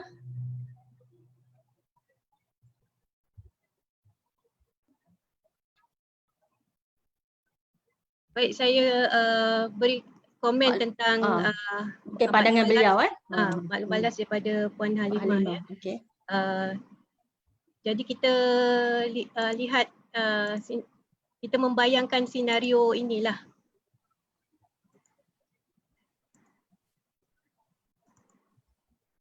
Pada mereka yang menghadapi kesukaran terperuk sendirian, inilah perasaan datuk nenek dan ibu bapa apabila kita tidak melawat. Inilah perasaan warga emas yang tinggal di rumah rawatan bila tiada siapa yang menjenguk. Ingatilah mereka apabila situasi PKP ini telah tamat kelak. Ya. Jadi kita mesti ambil kiralah keperluan warga emas ni, buat jadual bila nak telefon ataupun melawat, kerana mereka perlukan juga kontak ataupun hubungan dengan ahli keluarga dan juga orang lain. Ya. Selain itu, saya nak tarik perhatian penonton tentang isi rumah warga emas. Ya.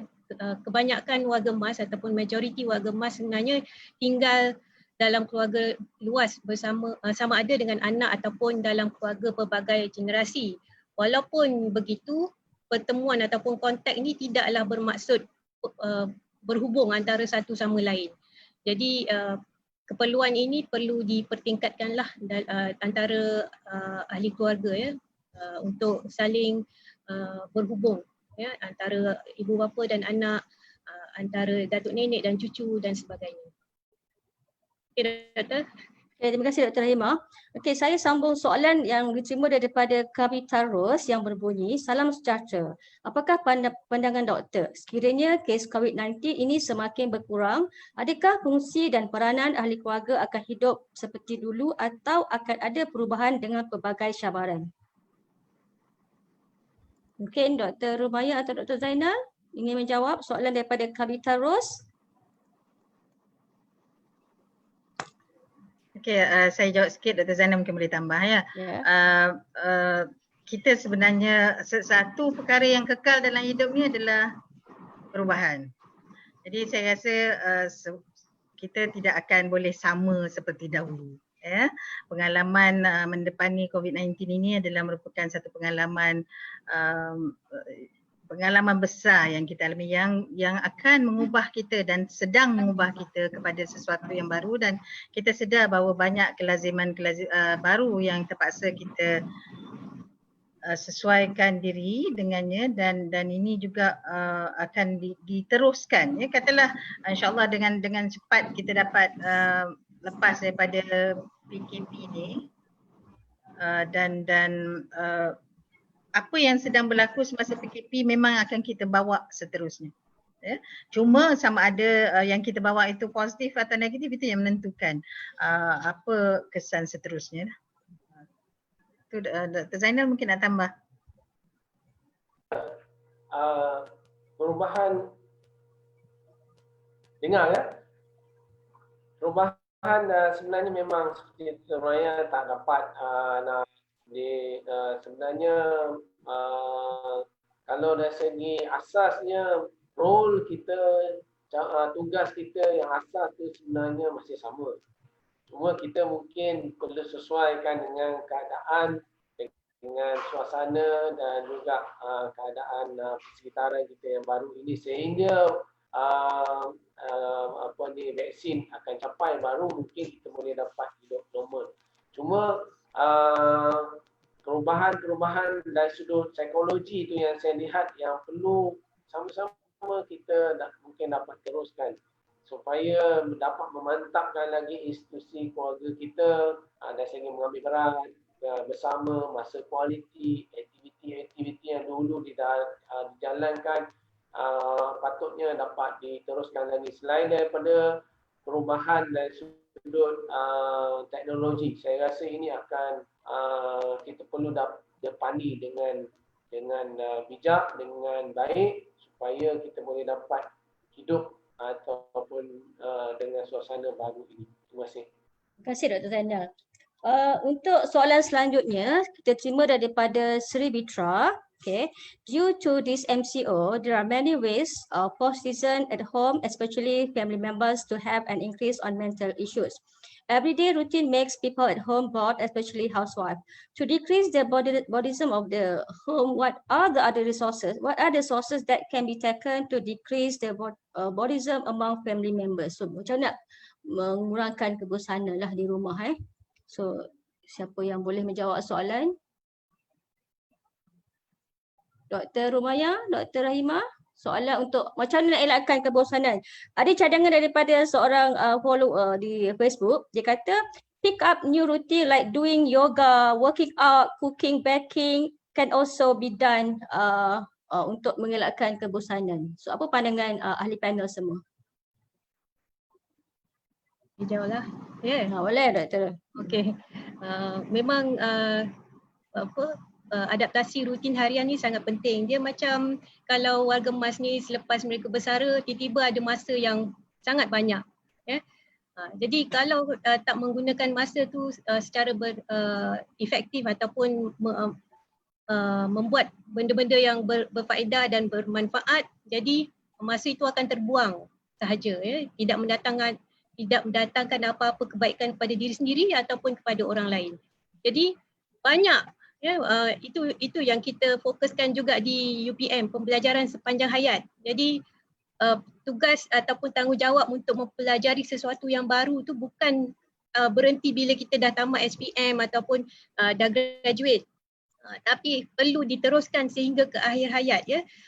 Tuntutlah ilmu daripada bayi daripada Boyan. sampai ke liang lahat. Jadi aktiviti pembelajaran tu perlu diteruskan dari masa ke semasa, menimba ilmu baru, kemahiran baru, sesuatu yang bermanfaat pada diri yang kita boleh juga tinggalkan untuk generasi akan datang. Yang itu lebih utamalah, ianya utamanya kepada golongan warga emas meninggalkan sesuatu warisan yang bermanfaat untuk generasi akan datang. Itu saya jawab untuk kelompok warga emas lah. Okey, soalan tentang macam mana nak mengurangkan kebosanan dan sebagainya. Okay, kita ada soalan daripada Dr. Muslihat Hasbullah yang berbunyi, PKP yang berpanjangan menyebabkan seorang dalam rumah perlukan at least smartphone untuk akses kepada internet. Agak merisaukan apabila anak-anak remaja yang terkurung akan semakin addicted kepada gadget. Bagaimana parents nak menghadapi perkara ini? Apa komen ahli panel? Dr. Zainal boleh berjawab? Terima kasih Dr. Rajana dan soalan daripada Puan Musliha berkaitan dengan ketagihan. Seperti yang saya beritahu tadi, ini antara cabaran besar khususnya ketua keluarga untuk mengawal penggunaan internet. Bila nak tak ada internet, perlahan nak laju. Bila dah laju pula, yang baca bukunya 2 minit, yang tengok yang lainnya 2 jam. Yang inilah perlukan sedikit pengawalan dan juga rutin dari segi penggunaan internet. Jadi saya rasa kaedah dari segi pengawalan perlakuan ni boleh dibuat dengan cara penjadualan dan juga yang agak sistematik supaya boleh ada masa kita dapat memenuhi keperluan membuat aktiviti-aktiviti yang lain. Jadi ini memerlukan peranan ibu bapa bincang supaya penjadualan dan rutin ini dapat diwujudkan supaya dapat mengelakkan ada masa untuk belajar, ada masa untuk aktiviti keluarga, ada masa untuk semua sama-sama turun masak, ada masa untuk masa peribadi, ada masa untuk dalam kumpulan dan sebagainya. Jadi saya rasa ini salah satu cabaran, memang satu cabaran yang sangat besar dan dia perlukan pelaziman dalam behavior dan perlakuan, dia perlukan dilazimkan supaya kita boleh dapat membentuk perlakuan baru. Terima kasih. Terima kasih Dr. Zainal atas jawapan tadi. Dr. Rajana, boleh saya tambah sikit untuk boleh Dr. Maya. Silakan Dr. Kebetulan ini adalah topik yang kita bincangkan dalam pembangunan modul untuk FPPKN iaitu online safety. Online safety yang kita bukan setakat isu ketagihan tapi isu cyberbully, isu apa yang diikuti oleh anak-anak secara online. Kita perlu ambil tahu dan saya suka balik pergi kepada asas parenting iaitu you have to be able to communicate. Kita mesti mampu bercakap dengan anak, boleh berkomunikasi dan berinteraksi dengan baik supaya boleh bercakap tentang online things ini. Apabila misalnya yang ditakuti adalah berkait dengan pornografi, seksual dan sebagainya, bagi ibu bapa yang tidak pernah langsung ada pengalaman untuk bercakap atau mendidik anak tentang topik ini, tentu tak mampu buat demikian. Jadi ini satu kemahiran dan ilmu baru yang perlu diterokai. Carilah ruang dan peluang bagaimana untuk ambil tahu apa yang mereka tengok, apa yang mereka ikuti secara online, bercakap tentangnya. Dan macam Dr. Zana cakap tadi, kita perlu ada buat perjanjian sebenarnya. Sebelum kita pergi, yang pegang sumber asas membelikan handphone, bukan handphone, apa jenis handphone pun sekali itu kita, ibu bapanya. Yang belikan internet service tu pun kita. Yang nak top up pun kita. Jadi kita yang memegang punca kuasa itu, kita lah yang paling bertanggungjawab sebenarnya untuk memantau apa yang sedang berlangsung. Jadi kita juga perlu memesan juga kepada anak-anak jika berlaku tentang cyberbully, ya, apa juga kaedah cyberbully, termasuk ancaman kewangan, ya, dia minta suruh top up dia spare dekat kawan dan sebagainya, itu semudah-mudahnya lah. Belum lagi pergi kepada pornografi yang minta anak kita post dengan post-post yang berbau seksual dan sebagainya. Memang ancaman online ini sangat serius dan beberapa perlu ambil tahu dan perlu juga jadi tukang sibuk, jadi tukang skodeng kata anak-anak sekarang. Misalnya ada juga akan account walaupun kita tak suka entah apalah yang mereka buat dalam IG, dalam Twitter dan sebagainya. Have your own account supaya kita boleh nampak dan mungkin kita boleh buat perjanjian anak-anak. Kita follow dia, kita tak komen apa-apa, kita cuma nak memerhati. Sekurang-kurangnya mereka tahu kita ada di situ. Terima kasih Dr. Maya. Okey, kita ada satu soalan, mungkin soalan terakhir daripada Dr. Mansur. Okey, kita bukan sahaja sedang berusaha memutuskan rantaian COVID-19 tetapi juga menangani sikap setengah ahli masyarakat yang tidak patuh kepada beberapa norma baharu yang ditentukan oleh Kementerian Kesihatan Malaysia. Apakah pandangan panel? Siapa boleh menjawab soalan ini? Ahli keluarga kan, kalau kita tengok PKB 4 orang boleh keluar tapi bawa sampai 10 orang. Tak boleh bawa anak tapi boleh bawa anak ke pasaraya dan sebagainya.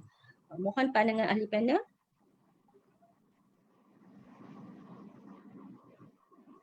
Silakan Dr. Rima mungkin boleh berjawab. Okay. Yang ini melibatkan tingkah laku lah. Ini Ya, yes, tingkah laku. Perspektif tingkah laku yang setelah lama terkurung, masing-masing ingin melepaskan diri, nak melihat pandangan luar, nak keluar daripada rumah dan buat aktiviti yang suatu masa dahulu pernah dilaksanakan. Namun kita juga masih lagi berhadapan dengan virus ataupun pandemik COVID ini dan ahli masyarakat patutnya memegang ataupun melaksanakan tanggungjawab sosial lah, ya. Sama-sama kita menghadapi situasi ini bukan seorang ataupun ahli keluarga kita saja tapi sebagai satu komuniti secara luas, ya, masyarakat Malaysia. Jadi kalau ada ahli masyarakat yang kena, macam cubit peha kiri, peha kanan pun terasa juga kan. Jadi kalau ada orang yang terkesan dengan virus ini, kita tak tahu sampai bila virus tu akan sampai kepada kita suatu hari nanti. Jadi masing-masing perlu ambil tanggungjawab untuk menjaga diri dan keluarga masing-masing lah. Sementara isu ini belum lagi selesai dalam masyarakat ataupun populasi Malaysia. Okey, terima kasih Dr. Rima. Mungkin saya benarkan ada satu soalan daripada penonton. So, apakah nasihat ataupun tips yang boleh diberikan kepada keluarga yang terkesan secara drastik dari segi ekonomi keluarga? Apakah yang boleh dilakukan untuk memperkukuhkan semula ekonomi keluarga selepas PKP nanti? Mungkin dia sesuatu yang di luar daripada bincang tapi boleh dipertimbangkan oleh ahli panel sekiranya ingin menjawab. Mungkin sedikit nasihat daripada ahli panel. Ketua keluarga mungkin, Dr. Zainal Madun.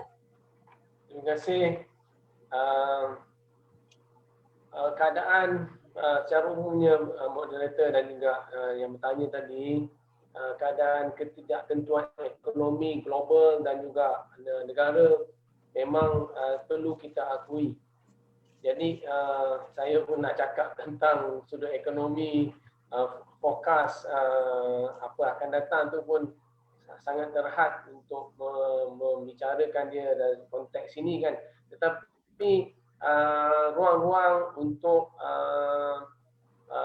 mencari sumber pekerjaan ataupun sumber lain, saya rasa perlu diteroka untuk membolehkan keluarga terus survive.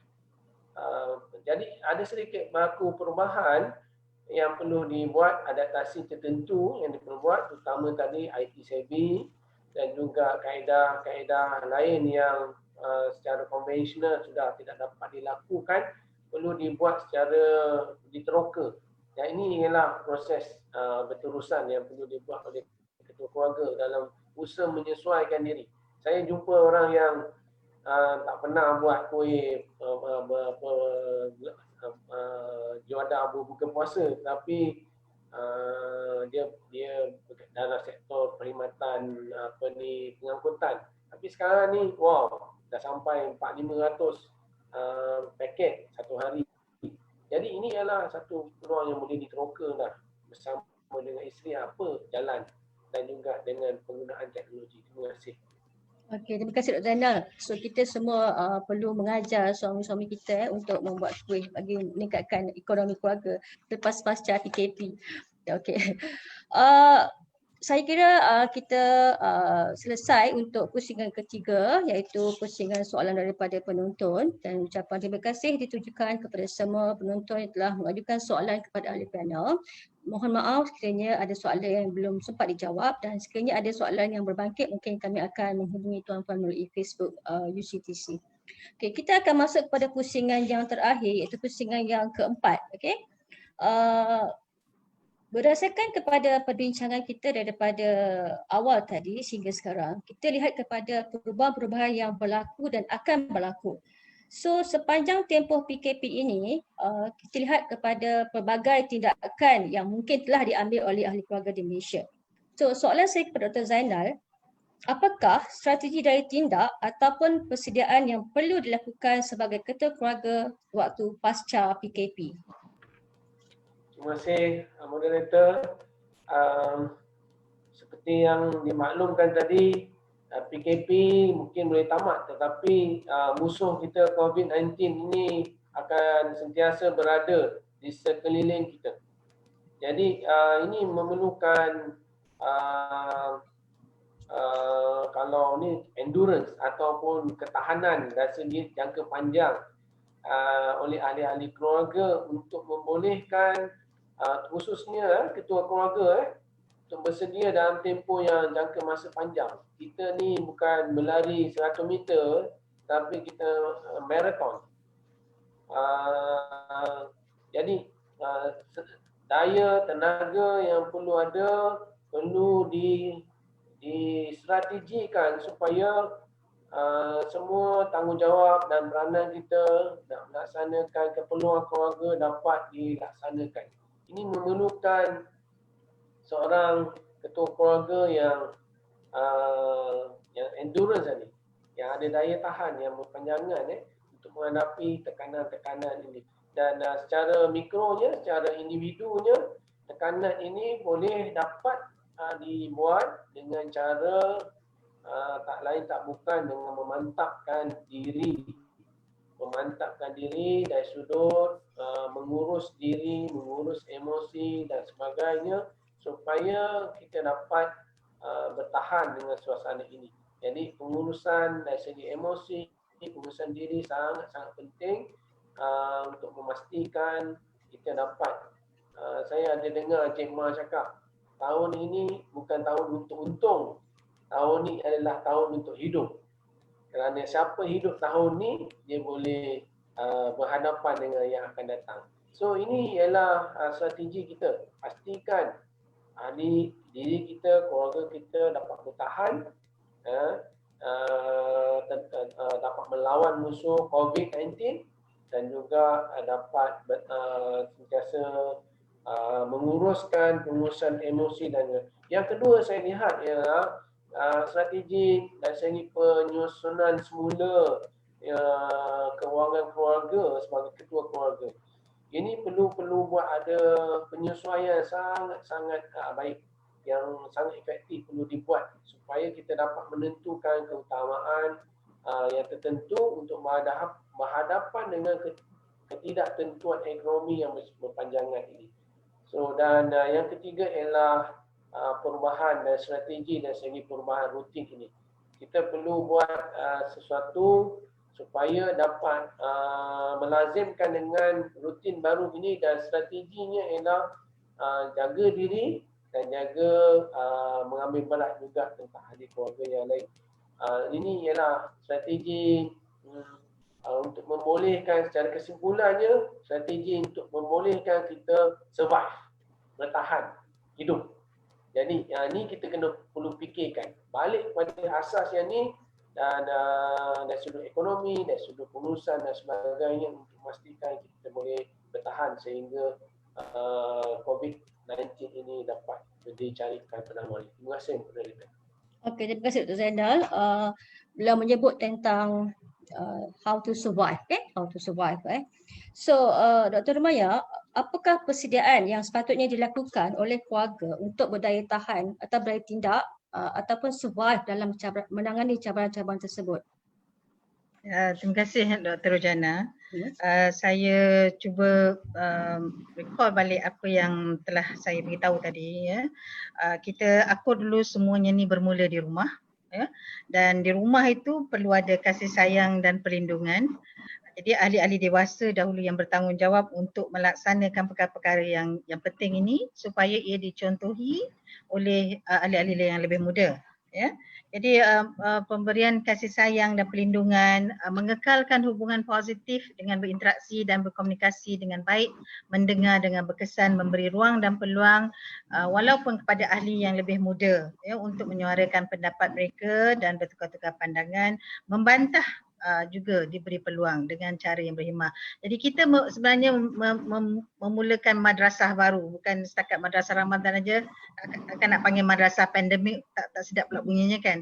Tapi sepanjang PKP ni juga kita sebenarnya saling belajar semula mungkin cara yang lebih baik untuk hidup berkeluarga. Kita juga tidak boleh ambil mudah tentang keperluan kesihatan dan keselamatan. Dan juga disiplin berkesan serta pengurusan konflik. Jika perlukan bantuan, ada banyak ruang dan peluang, carilah bantuan untuk menambah baik diri. Jika ia berkaitan dengan masalah mental dan emosi, ada ruang untuk kita bertambah baik.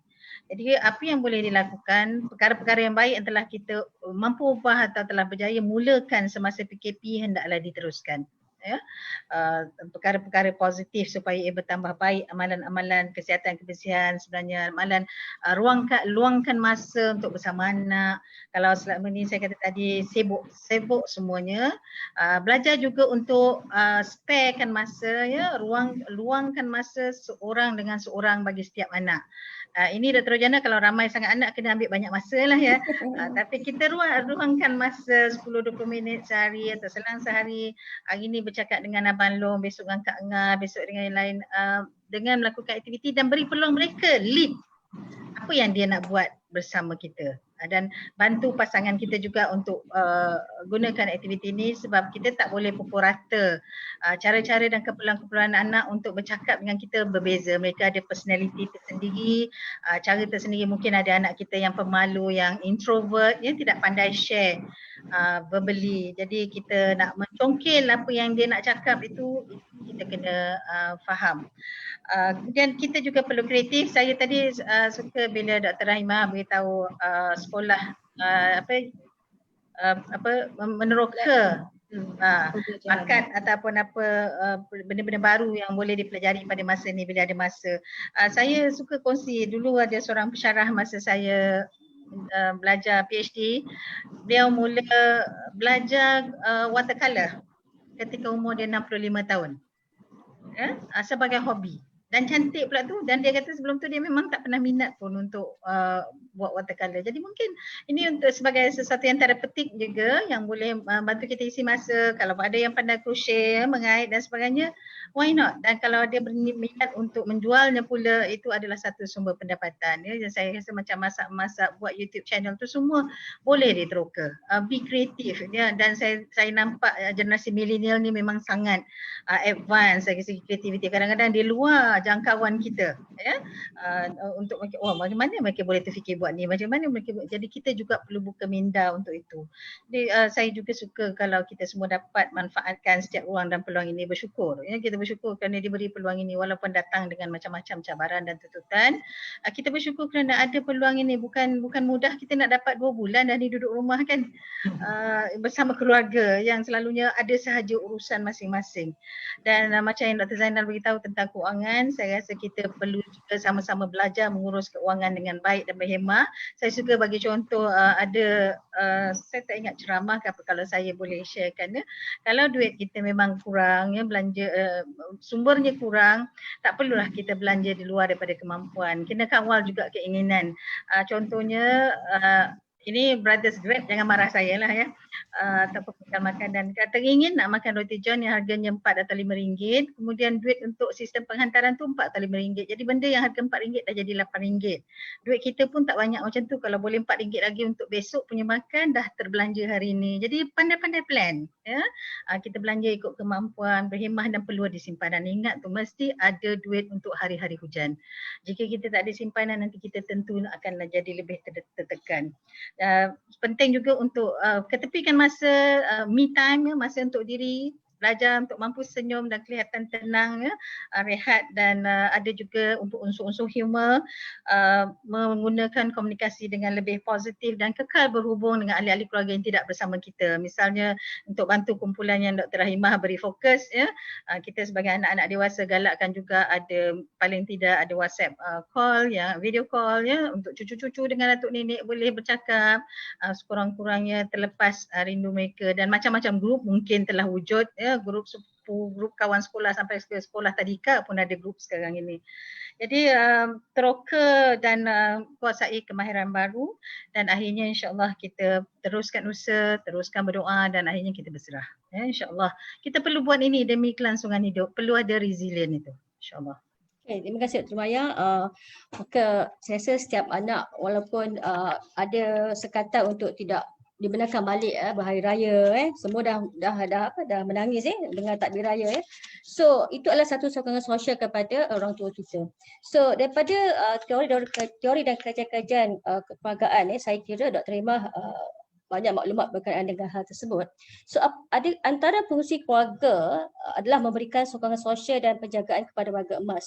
So apakah impak PKP ke atas fungsi ini, dan bagaimanakah fungsi ini dapat diteruskan pada pasca PKP? Dr. Rahimah.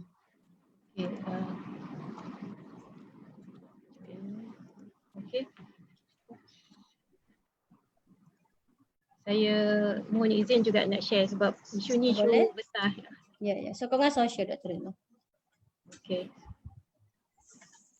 Terlebih dahulu kita sentuh sikit tentang perubahan di sini. Okay. Jadi perubahan dalam hubungan kekeluargaan dulu kita tengok ada dijangkakan berdasarkan faktor seperti halangan fizikal ke atas warga emas dari segi jarak ataupun kesihatan, tiada upaya ekonomi dan juga teknologi ke atas warga emas. Pengurangan pendapatan isi rumah, jadi ada impak ekonomi keluarga di situ. Kesan positif atau negatif disebabkan oleh PKP ni, yang positifnya kita ada lebih masa untuk bersama, boleh kongsi risiko dalam satu keluarga, boleh belajar cara menguruskan konflik. Ada juga kesan-kesan negatif seperti penceraian, penderaan dan juga pengabaian. Selain itu, kerja daripada rumah juga, lebih masa bersama keluarga di rumah, dan ahli keluarga perlu faham tentang konsep bekerja dari rumah ni, sebab ada gangguan-gangguan yang tidak dapat dielakkan. Contohnya anak menangis ataupun ibu bapa yang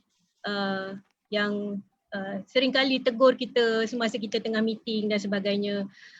Batasan aktiviti kekeluargaan bagi keluarga luas, tahun ni tak boleh nak beraya bersama, terutamanya ahli keluarga yang tidak tinggal serumah. Jadi yang ini tentang isu penderaan dalam kalangan warga emas. Kita tengok walaupun yang tinggi ni dalam golongan 26 berusia 26 tahun hingga 35 tahun, tapi warga emas juga semakin meningkat ya.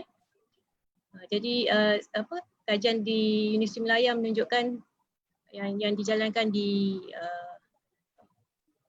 tak salah saya Kuala Pilah, 1 daripada 10 warga tua didera atau diabaikan. Yang kita risau sekarang ni adalah dari segi financial exploitation, bila anak-anak duduk di rumah, ibu bapa memang yang bergantung pada anak-anak ni memang terdedah kepada eksploitasi kewangan.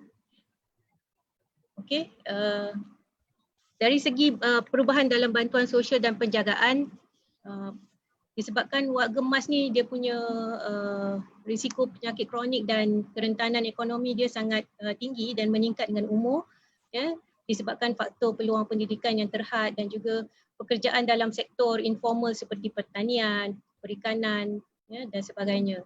Jadi jaminan ekonomi bagi sebahagian besar generasi wak gemas, ya, yang tak ada pencen dan yang tak ada simpanan hari tua yang cukup, jadi mereka terpaksa bergantung pada keluarga. Ya. Bila ada hubungan keluarga ni, adalah bantuan sosial seperti bantuan kewangan untuk beli barang, keperluan bayar bil, dapatkan bekalan ubat ataupun peralatan untuk temankan ataupun hantar wak gemas kepada nak dapatkan bantuan sosial ataupun rawatan kesihatan.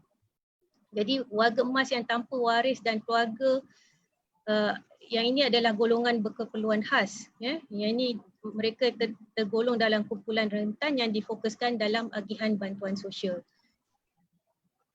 Saya nak sentuh sedikit tentang bantuan sosial dan penjagaan, ya. Bantuan sosial. Kita punya pendekatan dan mekanisme penyaluran bantuan sosial kepada isi rumah dengan warga emas. Isi rumah dengan warga emas ni terbahagi kepada dua. Satu, keluarga yang ada warga emas. Dan satu lagi adalah keluarga yang ketua keluarganya adalah warga emas. Jadi yang sangat rentan adalah apabila ketua keluarga tu ataupun isi rumah tu ketua keluarganya adalah warga emas. Ya. Jadi ada aspek kelemahan-kelemahan tertentu, ya, seperti kita punya pendekatan basmi kemiskinan, kita melihat kepada aspek kewangan semata-mata. Jadi kita tak lihat keperluan asas yang lain, contohnya keperluan kepada elektrik, sistem tandas, ya, sanitasi, ya, dan apabila hak-hak keperluan asas tu tidak cukup ataupun dinafikan, yang ini akan mempengaruhi kesejahteraan terutamanya kepada golongan warga emas. Selain itu, mekanisme penyaluran bantuan, ya, kita nak sasarkan kepada penerima tu dengan pelbagai skim bantuannya, nak sampai kepada penerima bantuan tu agak kadang-kadang ada yang bertindan ataupun yang tidak dapat langsung. Dan warga emas menghadapi isu akses kerana sekarang ni nak salurkan bantuan kebanyakannya dilaksanakan melalui akaun ataupun online, ya, transfer dan sebagainya.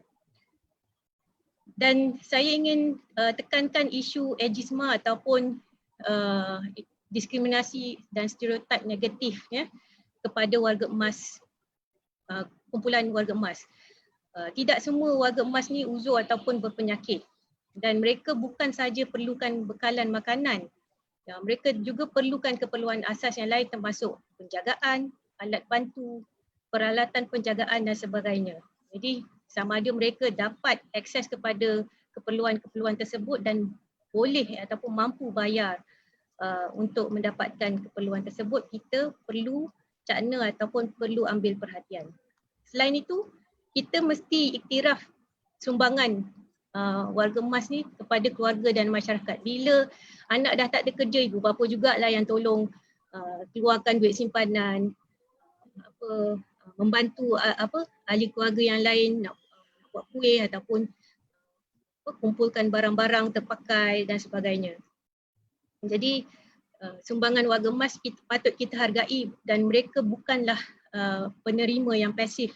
Mereka juga turut menyumbang kepada aktiviti ekonomi dan sosial, ya, dalam keluarga dan masyarakat. Jadi saya nak sentuh sedikit tentang yang konsep tadi resilient yang Dr. Rumayah bawa tadi, ya. Kita ambillah juga ibarat kepada pokok buluh. Waktu yang tengah angin badai yang kuat ni, kita melentullah bersama dengan angin tu. Janganlah kita nak lawan, nak suka-suka buat secara suka hati nak keluar, nak buat perkara-perkara yang kita biasa buat dahulu.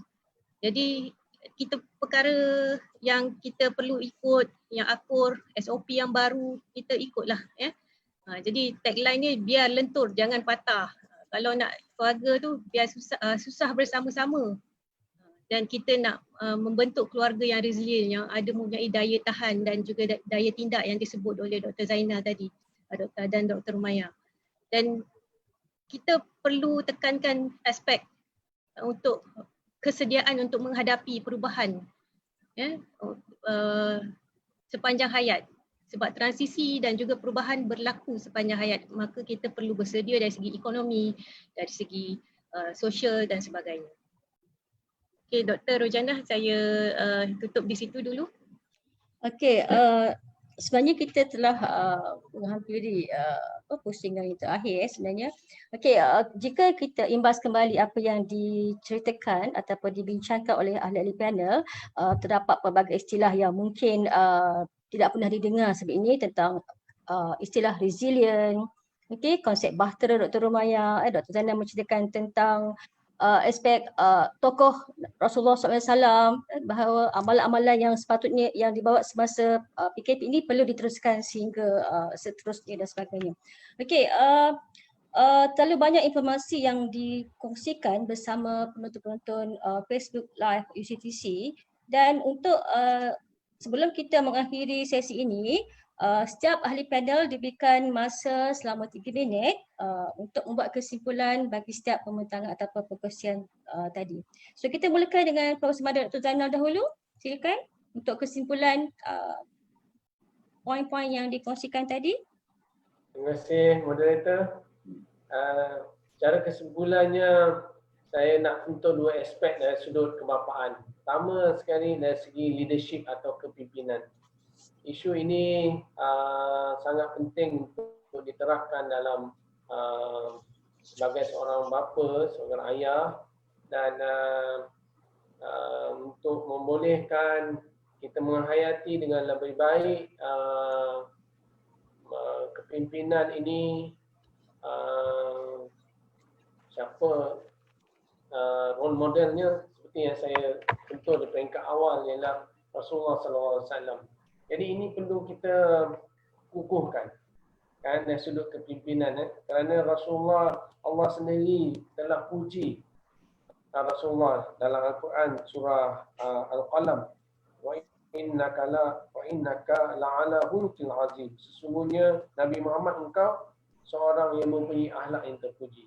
Jadi akhlak dari sudut kekeluargaan sebagai konteks ketua keluarga, apa pun yang seperti ada tadi Puan Mansur ada tanya kenapa keluar lagi, semuanya berpunca daripada ketua keluarga. Dia yang mengawal, dia yang menentukan, semua sekali balik-balik. Kalau ketua keluarga dapat memimpin keluarga dengan baik, mengikut peraturan dan melaksanakan tugas dan tanggungjawab yang seperti saya katakan untuk survival hidup dalam tempoh yang terdekat ini, akan dapat melaksanakan tugas kepimpinan dengan baik. Yang kedua, kepimpinan berkait juga dengan kepemimpinan tadi. Dari segi teori pembelajaran sosial, semua tingkah laku orang yang dekat dengan kita ini berdasarkan kepada pemodelan atau percontohan daripada pemimpin tadi. Sebagai bapa, contohkanlah yang terbaik. Teruskanlah amalan-amalan baik, dan sembahyang berjemaah dan keluarga dan sebagainya, menolong isteri, pergi pasar, buat kerja rumah dan sebagainya. Jangan rasa pelik, kerana fenomena ini adalah fenomena satu dunia. Kalau dulu dah kena kontrol dengan bini lah tu, tapi sekarang ni dah jadi norms yang baru. So kalau kita dapat contoh ini dari segi pembelajaran sosial, model kan, teruskan, insya-Allah kita akan dapat perlakuan ataupun tingkah laku baru. Terima kasih. Terima kasih Dr. Zainal atas kesimpulan yang tepat dan padat tadi. So kita beralih pada Prof. Madar Dr. Rumaya Johari untuk kesimpulan pembincangan. Terima kasih Dr. Rojana. Saya suka patah balik kepada semuanya bermula di rumah. Jadi bahtera apapun jenis yang kita layari ini perlukan kasih sayang dan perlindungan. Ya, ketua keluarga sangat penting, tapi Dr. Zainal, kalau asistennya tak bermainkan peranan, tak jalan. ya. Ya, betul, Jadi betul. sebagai partner in crime, partner in everything ya, isteri, ibu juga memainkan peranan sangat penting untuk membantu ketua keluarga kita berfungsi dalam memastikan dinamik keluarga berjalan dengan baik, dengan lancar dan positif, saling membantu, saling memperbaiki antara satu sama lain untuk menambah baik kita. Jangan lokek dengan pujian ya. Kalau nak komen belakang-belakang, PM tepi untuk komen-komen ya. Jangan lokek dengan pujian. Suami kita dah pandai rupanya beli barang kapal senarai panjang lebar yang begitu detail. Jangan lokek untuk muji anak yang hari ni basuh bukan cawan dia sahaja, cawan abang juga dia tolong basuh. Jangan lokek perkara-perkara berkenaan. Jika sebelum ni kita terlepas pandang yang itu, tidak terlalu terlambat untuk kita mula. Jadi komunikasi positif penting, beri perhatian kepada kesihatan dan keselamatan dan amalan-amalan positif, kebersihan, juga tentang disiplin parenting yang kita amalkan bersama anak, termasuk juga pengurusan konflik antara pasangan. Kita juga sedar bahawa ada juga laporan mengatakan konflik perkahwinan meningkat semasa PKP ini, jangan ada juga berterusan hingga kepada serak berai. Jadi banyak perkara yang kita boleh renung-renungkan dan sama-sama berjuang untuk capai tahap resilient. Resilient ni keupayaan untuk memantul semula. Dengan semangat tekad kita yang positif ya, mengambil perkara ini sebagai cabaran yang perlu kita hadapi, kekal tenang, insya-Allah. Doa tadi, usaha dan bertawakal. Terima kasih. Terima kasih Dr. Maya. Dr. Rahimah untuk kesimpulan. Kesimpulan daripada saya ya adalah berkenaan dengan ada 4 perkara.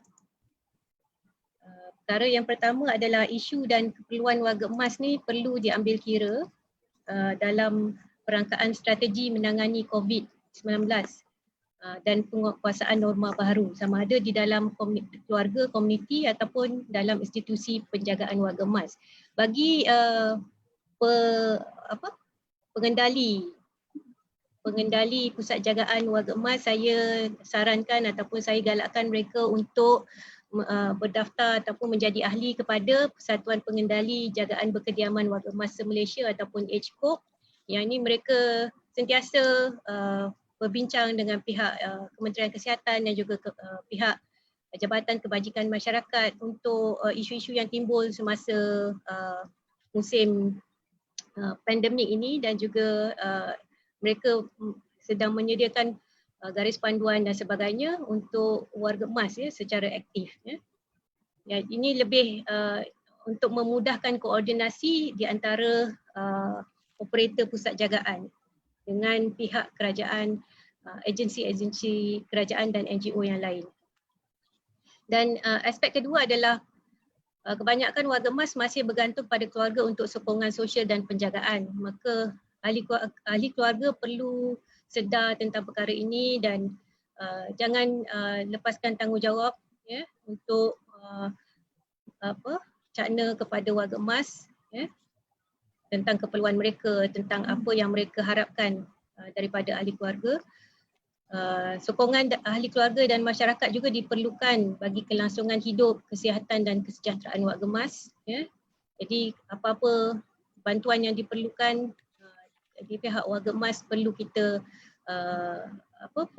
ambil perhatian ya, kerana mereka ni tergolong dalam kumpulan rentan.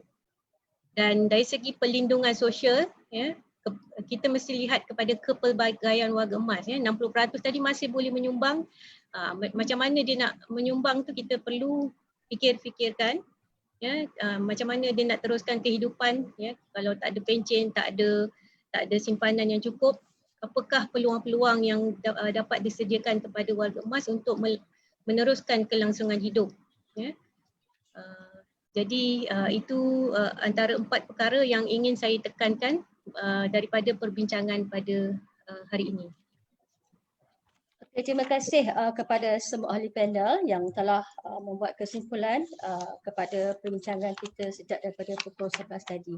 Dan kita sedia maklum bahawa daripada teori dan juga hasil-hasil kajian dalam disiplin keluarga telah merumuskan terdapat beberapa proses dinamik yang berlangsung dalam keluarga seperti pola komunikasi, penyelesaian masalah, pemuatan keputusan, kebapaan dan sebagainya yang boleh mempengaruhi tahap keberkesanan keluarga dalam melaksanakan fungsinya. Okey, dan pandemik COVID-19 ini merupakan satu krisis yang terpaksa dihadapi dan akan dihadapi oleh semua penduduk termasuk keluarga-keluarga rakyat Malaysia secara khususnya. Dan cadangan yang diberikan oleh ahli panel bahawa setiap keluarga perlu membuat persediaan keluarga belum persediaan yang rapi dalam menempuh krisis yang tidak dijangka dengan mengambil pendekatan yang sesuai berdasarkan kepada kepala ahli-ahli yang berbeza daripada peringkat kanak-kanak sampailah kepada peringkat tua. Okey. Hal ini sangat penting kerana dalam pasca PKP yang tidak ketentuan lagi, kita tidak boleh meramalkan, tapi kita boleh mengandaikan sesuatu akan berlaku terhadap dalam proses itu. Maka sokongan sosial yang kita perlukan daripada setiap keluarga, wa imma daripada ketua keluarga sebagai seorang tokoh yang sepanjang masa PKP ini telah melaksanakan tugas dengan jayanya, maka ia perlu diteruskan lagi untuk pasca PKP akan datang. Okay, saya kira dengan sesi perkongsian tadi, maka berakhirlah siri bicara 4.0 dengan tajuk adaptasi keluarga pasca PKP. Sebelum kita mengakhiri bicara pengembangan 4.0, saya bagi pihak UCTC ingin mengucapkan ribuan terima kasih kepada semua ahli panel yang telah berkongsi maklumat yang sangat bermanfaat untuk kita semua. Syukran jazilan kasiron kepada Profesor Madya Dr. Zainal Madun, Ketua Jabatan Pengguna Manusia dan Pengajian Keluarga, Fakulti Ekologi Manusia, Universiti Putra Malaysia. Thank you Dr. Maya Johari, Timbalan Dekan, Akademik Antarabangsa dan Hak Ehwal Pelajar Alumni Fakulti Ekologi Manusia. Dan terima kasih sekali lagi kepada Profesor Madya Dr. Ahmad Ibrahim, Timbalan Pengarah MyAgeing Malaysia. Jutaan terima kasih kepada semua penonton siaran bicara pengembangan 4.0 anjuran UCTC dengan kerjasama Jabatan Pengguna Manusia Pengajian Keluarga dan MyAgeing atas kerana studi mengikuti siaran langsung ini. Kepada pihak UCTC, terutama kepada pengarah UCTC, Profesor Madya Dr. Mansur, terima kasih dan tahniah atas penganjuran bicara 4.0. Sebelum kita mengakhiri diskusi ini, izinkan saya memberikan sedikit pantun kepada semua penonton secara kita pada ini. Bermain mercun sambil menari, dimarah ibu lari pertempiaran. Kami menyusun 10 jari, salah dan silap harap maafkan. Kian berlabuh tirai Ramadan, lambaian Syawal kian dinanti. Luhur hati ikhlas kemaafan, semoga kesalahan dimaafi. Selamat Hari Raya, maaf zahir batin, kullu amun wa antum bi khair. Sehingga berjumpa lagi, wabillahi taufiq wal hidayah. Wassalamualaikum warahmatullahi wabarakatuh. Mungkin ahli panel nak ucapkan sesuatu sempena Hari Raya akan menjema?